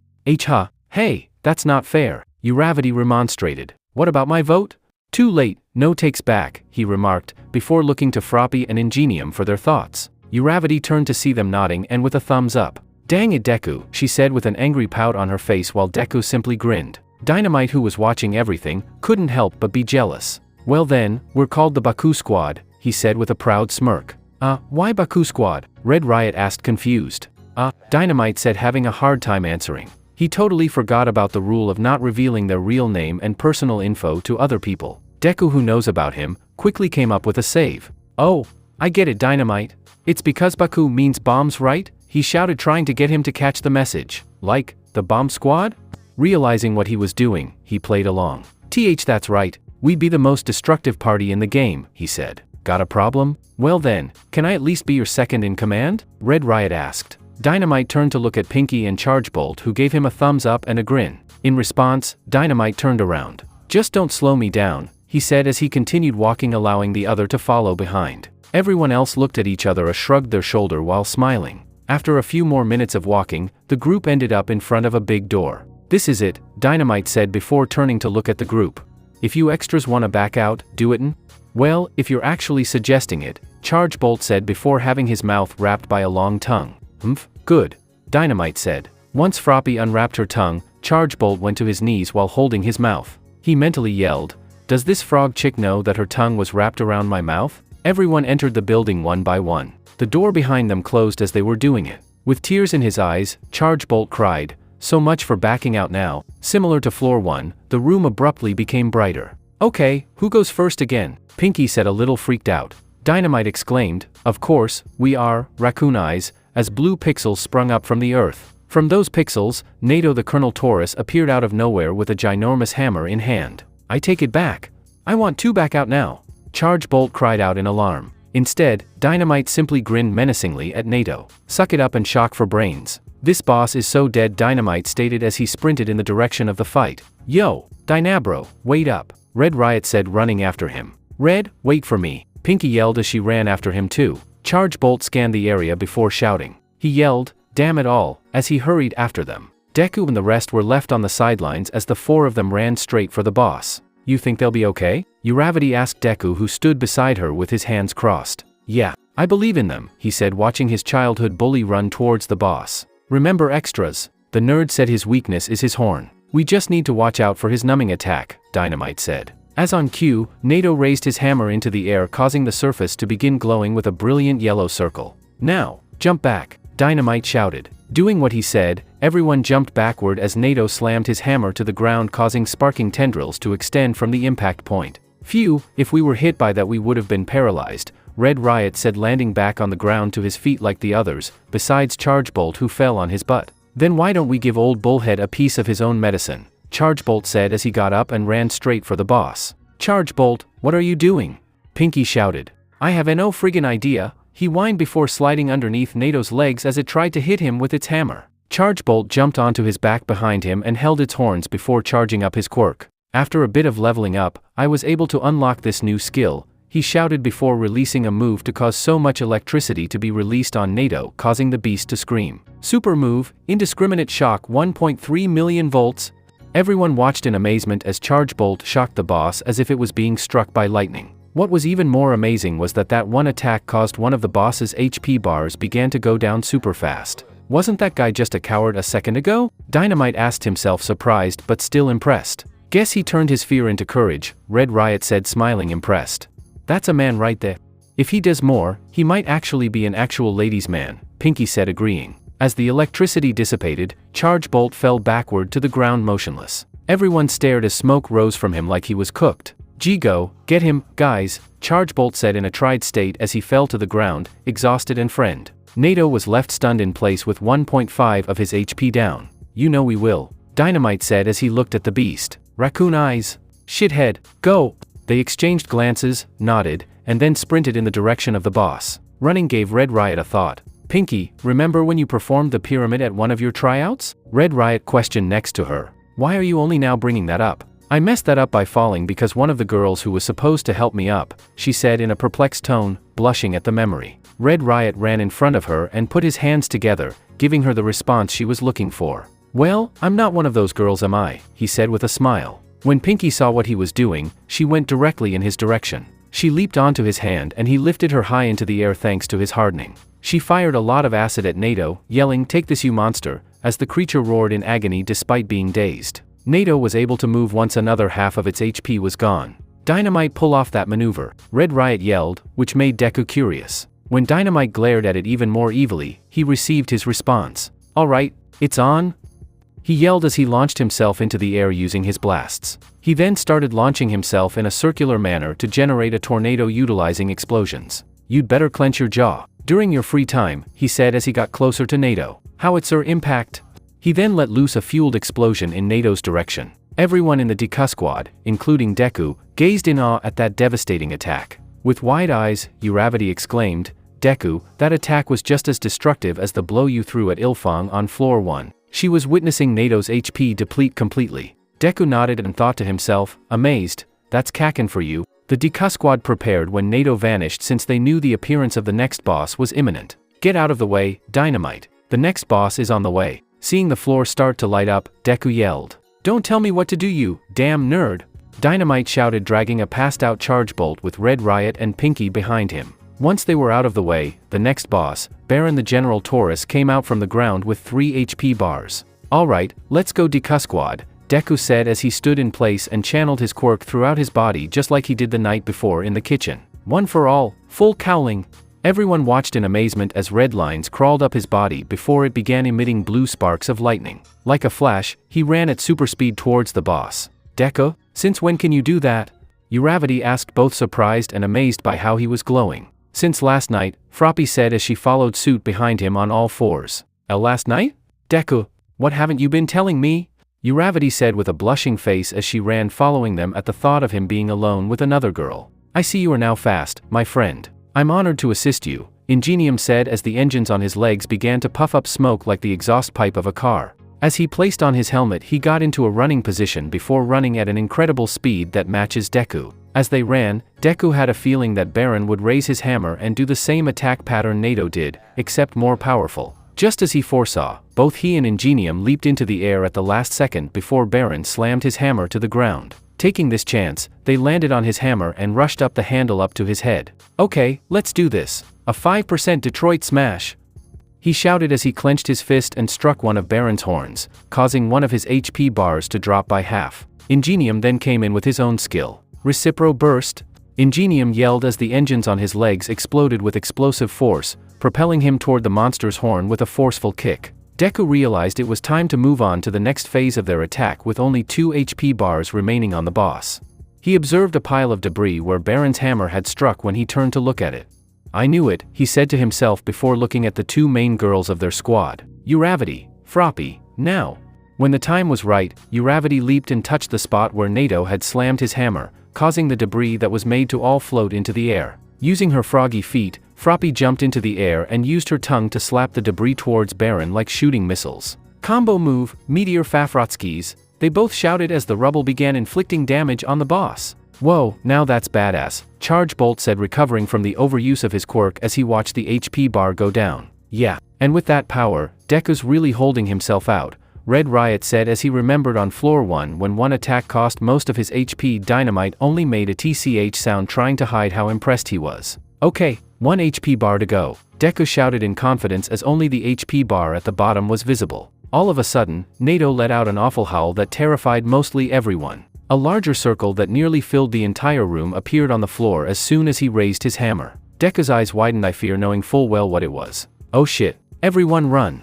Deku shouted, gaining everyone's attention. Everyone, even the Baku squad, backed away as fast as they can. Deku, who jumped into the air, took this chance to attack him again. He positioned his hands into a finger flick. "I've never done this before, but," he said, charging all his power into his finger. "Take this, Delaware Smash." After saying so, he flicked his finger, striking Nato with a shockwave of wind that reduced half of his remaining HP. Deku observed as only a 10% reduction in HP occurred. "Good thing I used my finger. If it was my whole arm, I'd be in trouble," he said to himself as he landed on the ground and turned to his iron-suited teammate. "Ingenium, do it. Finish him." Nodding his armored head, Ingenium got into a starting position like he was about to run track and field. The engines on his feet began that spew out blue jet fire, indicating he was charging up. Without any warning, he dashes off toward NATO like a human rocket. With these legs, he said as he jumped towards his face once he was close enough. I will defeat you. With that, he delivered a final blow to NATO's horn, causing the monster to disappear into pixels once the last of its HP went down. Everyone from the Deku squad was trying to catch their breath since the boss was more difficult than the one Dynamite's team fought. That was awesome, you guys, Chargebolt said, slapping Deku's back, who was panting like crazy. Only one more to go, Froppy said, trying to breathe as well. Thank God we have only 30 seconds till he appears, Uravity said with her hands on her knees. Then we need to give all we got, Deku said, standing up. No more holding back, guys. We gotta give it everything you got. Everyone in the room couldn't help but feel inspiration from the way he was speaking. Dynamite walked up to him and placed a hand on his shoulder. You know I told you not to give me orders, right? He said with his head down. But, I can tell you got guts in this world, you damn nerd. Once Deku heard that, he couldn't help but feel pride and brave. His face began to blush while laughing. Thanks, King Explosion Murder God, Dynamite, he said as the two of them shared a fist bump. Their moment was then interrupted by the sound they hear when an enemy is spawning. Everyone turned their heads to see the final boss for floor 2 pop up with 4 HP bars, Asterius the Taurus King. Upon seeing the boss, the 18 stood up strong. Guys, we only have one shot, Deku said, getting into a fighting position while activating full cowling. Yes, let's finish this, Ingenium said as fumes began to puff from his engines. Yeah, and we will survive, Uravity said, pumping her fist up. I'm ready, both Pinky and Froppy said at the same time. Bring it, both Red Riot and Chargebolt said, activating their quirk. Heh, I'm gonna enjoy this, Dynamite said, letting off tiny explosions in his hands. As Asterius gave an almighty roar that shook the room, the players stood there unfazed as the wind from his mouth just blew their hair. Waiting for him to close his mouth, Deku gave the signal. Alright, let's go, Deku shouted as he and everyone charged at the same time. When Asterius's eyes began to glow and started to lean backward, Deku knew what was coming. He's about to release his lightning breath attack, Deku shouted while leading the run. I got it covered, Chargebolt said as he ran to the front. Once Asterius fired his electric blast, Kaminari used his palms and absorbed the energy. Think of it like feedback from Ben 10 absorbing energy in his fingers. Chargebolt, the crown's the weak spot. Let's attack together, Pinky said, running up beside him. GGG, got it, Chargebolt said, trying to hold in the power. Combo move, acid lighting shot, they both said as they fired both quirks at the crown. The lightning Chargebolt shot wrapped around the acid Pinky shot, causing a devastating blow to the boss's crown, causing it to lose 1 out of the 4 HP bars it had. Chargebolt fell to the ground due to exhaustion. Once Asterius recovered, it turned towards Pinky, who was trying to drag Chargebolt, who was still out of commission, away from the battle. He lifted his hammer ready to strike the two of them. Pinky, look out, Uravity shouted from the sidelines. As soon as she turned her head, she closed her eyes in fear when she saw Asterius lowering his hammer. She held onto Chargebolt, thinking this was really the end, only not to feel anything. Slowly, she opened her eyes to see Red Riot blocking Asterius's hammer with his arms fully hardened. I won't let anything happen to Pinky. I'll kill anyone who tries to hurt her, he shouted as he pushed back his hammer, causing NATO to stumble back a bit. Pinky couldn't help but watch how chivalrous her friend was. Ki, Ijiro, she mentally said as she watched him run towards the boss with a face full of determination. Ingenium, help me take down this bastard, Red Riot said as he hardened his arms more. Yes, let's go, Ingenium said as he increased the thrust in his engine. Uravity, I need a boost, Red Riot said, holding out his hand. Got it, she said, holding out her hand so she could apply her quirk on him. Once she high-fived Red Riot, he used zero gravity to jump into the air so he can reach the top of the boss's head, while Ingenium used his thrusters to rocket himself up too. Take this, Red Gauntlet, he shouted as he punched the top of his head with his hardened fist, causing half of the second HP to go down. That was trying to hurt Pinky. Recipro burst, Ingenium shouted, delivering a roundhouse kick to the boss's headpiece. Uravity, Froppy, it's your turn, Ingenium shouted as he and Red Riot fell from their jump. Already on it, Uravity shouted as she was about to put her fingers together. The boss looked up to see a bunch of rocks floating above it. Meteor storm, she yelled, placing her finger together, causing a horde of rocks to fall down and crash on it. Don't forget about me, Froppy said, who revealed to be on the ceiling using some kind of camouflage. She can camouflage? Deku asked, surprised. She's a frog, so no shit, nerd, Dynamite said. Using the ceiling as a boost, she jumped off it and used both her feet to kick Asterius's face. It's because of our determination to win, our attacks are more powerful, Deku said as he watched how Asterius only has 1 HP bar left. Both he and Dynamite watched as the boss's black skin began to burn through like coal. That means he's about to go through a berserk state. Deku looked at Dynamite before whispering, "Kaken, let's do this." "Humph, you better not die on me, you damn nerd," Dynamite said as the two shared a fist bump like it was their last. Asterius lifted up its hammer high ready to strike. "Watch out, he's gonna," Red Riot shouted before it was too late. The whole room was covered to begin glowing with brilliant red sparks. Once he slammed his hammer on the ground, all who were on the ground froze in place. "Damn it, I can't move," Charge Bolt said, trying to move. "Me neither," Froppy said, using her eyes to see the boss walking towards them while dragging its hammer. "Damn it, it's coming," Pinky said as tears began to fill her eyes. Uravity looked at the boss and only smiled when she saw two shadows come up behind him. "Finish him, guys," Uraraka shouted in her paralyzed state. "Stun grenade." Dynamite shouted as he created a sphere of light between his hands and released a large-scale flash at the back of Asterius's neck, just large enough to cause damage for Asterius to lose half of HP. Using that technique caused Dynamite to be pushed back toward Deku. "Deku, grab on," Dynamite shouted, raising out his hand. Deku stretched his hands out and grabbed his hand. "You know, I always wanted to throw you, you damn nerd." "Okay, wait, what?" Deku shouted as Dynamite used his free arm to propel himself in a spinning motion. "Combo move, explode a PULT," he said as he propelled Deku to Asterius to grant him more momentum for a deadly attack. 100% St. Louis smash, Deku said as he straightened his legs, landing the final blow on Asterius's head. All who were paralyzed watched how the final floor 2 boss finally disappeared into pixels. Once they were able to move, the word "congratulations" appeared over where the boss disappeared. Deku turned his head to see everyone cheering and celebrating. "Wahoo!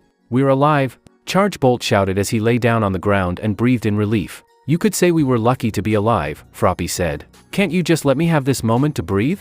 Charge Bolt said, moving around like a baby crying on its back. Everyone couldn't help but laugh at him. "Indeed, my friends. I say this is mission accomplished," Ingenium said, straightening his glasses. "I'm just glad we're all okay. Right, Pinky?" he said, looking at Pinky, who walked up to him and slapped him straight in the face. Everyone went silent as the sound of the slap echoed through the room. Red Riot held his cheek as he stared at her eyes, which were building up tears. Pinky, you idiotic moron. Being manly doesn't mean doing something so risky that it could have killed you," she screamed as her tears fell from her face down to the ground. Everyone stayed silent as Red Riot held his head down in shame. "I'm sorry. I just didn't want you to die," he said before being cut off by her hand wrapped around his neck. He raised his head to say something only to have a pair of soft lips land on his. Everyone's eyes widened to see Pinky pulling Red Riot into a deep kiss. As both Deku and Uravity stared at them with red faces, everyone gave their comments. "Hot dang," Charge Bolt said, watching while lying on the floor. "That's so bold of her," Froppy said with a finger to her lip. "This is clearly indecent and they should cease this at once," Ingenium yelled with chopping arms. "Shut it for eyes. We ain't in school or in public," Dynamite yelled as Pinky separated her lips from Red Riot and stared straight into his eyes. "If you were to die, how will I ever tell you that I love you?" she said while still crying. Red blush marks began to appear on Red Riot's face when she said that. He smiled and used his thumb to wipe her tears, causing her to look up at him. "You know, I heard it's unmanly for a man to let the woman he loves to cry," he said, bringing his face a little closer. "So please don't cry again. I'll always be with you."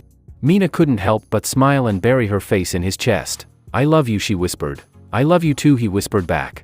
As Deku watched Red Riot and Pinky hug each other, he couldn't help but feel proud and happy for them. They were able to defeat the boss and they were able to express their feelings. "Guys, hear me out, but we should form a guild," Charge Bolt said, standing up. "That actually sounds like a good idea," Froppy said. "What do you think, Uravity?" "I love that idea," she said, giving her a hug. "We could use my motel as a meetup area," Mina said, still her arms still wrapped around Red Riot.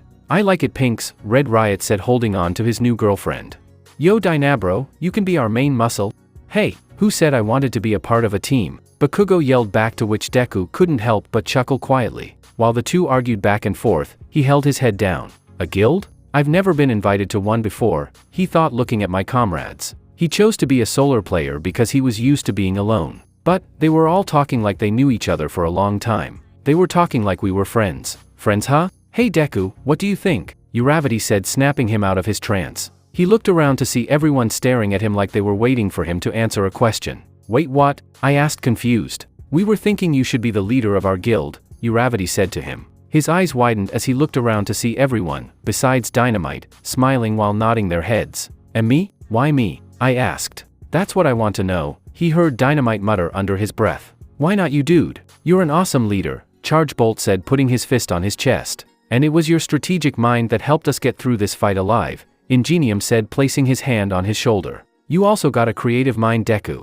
You were able to create a move that'll help you fight without hurting yourself in one night, Froppy said. As a friend, I'll support you all the way, Pinky said, giving him a thumbs up. Why you all think of me as an friend? He asked with a shaky voice. I was never considered a friend by anyone for a very long time. Of course, Deku. All of us do, Uravity said to me. I looked around to see everyone agreeing with her. Though he appreciated the gesture, he already made up his mind. Thank you guys, he said while turning my back to them.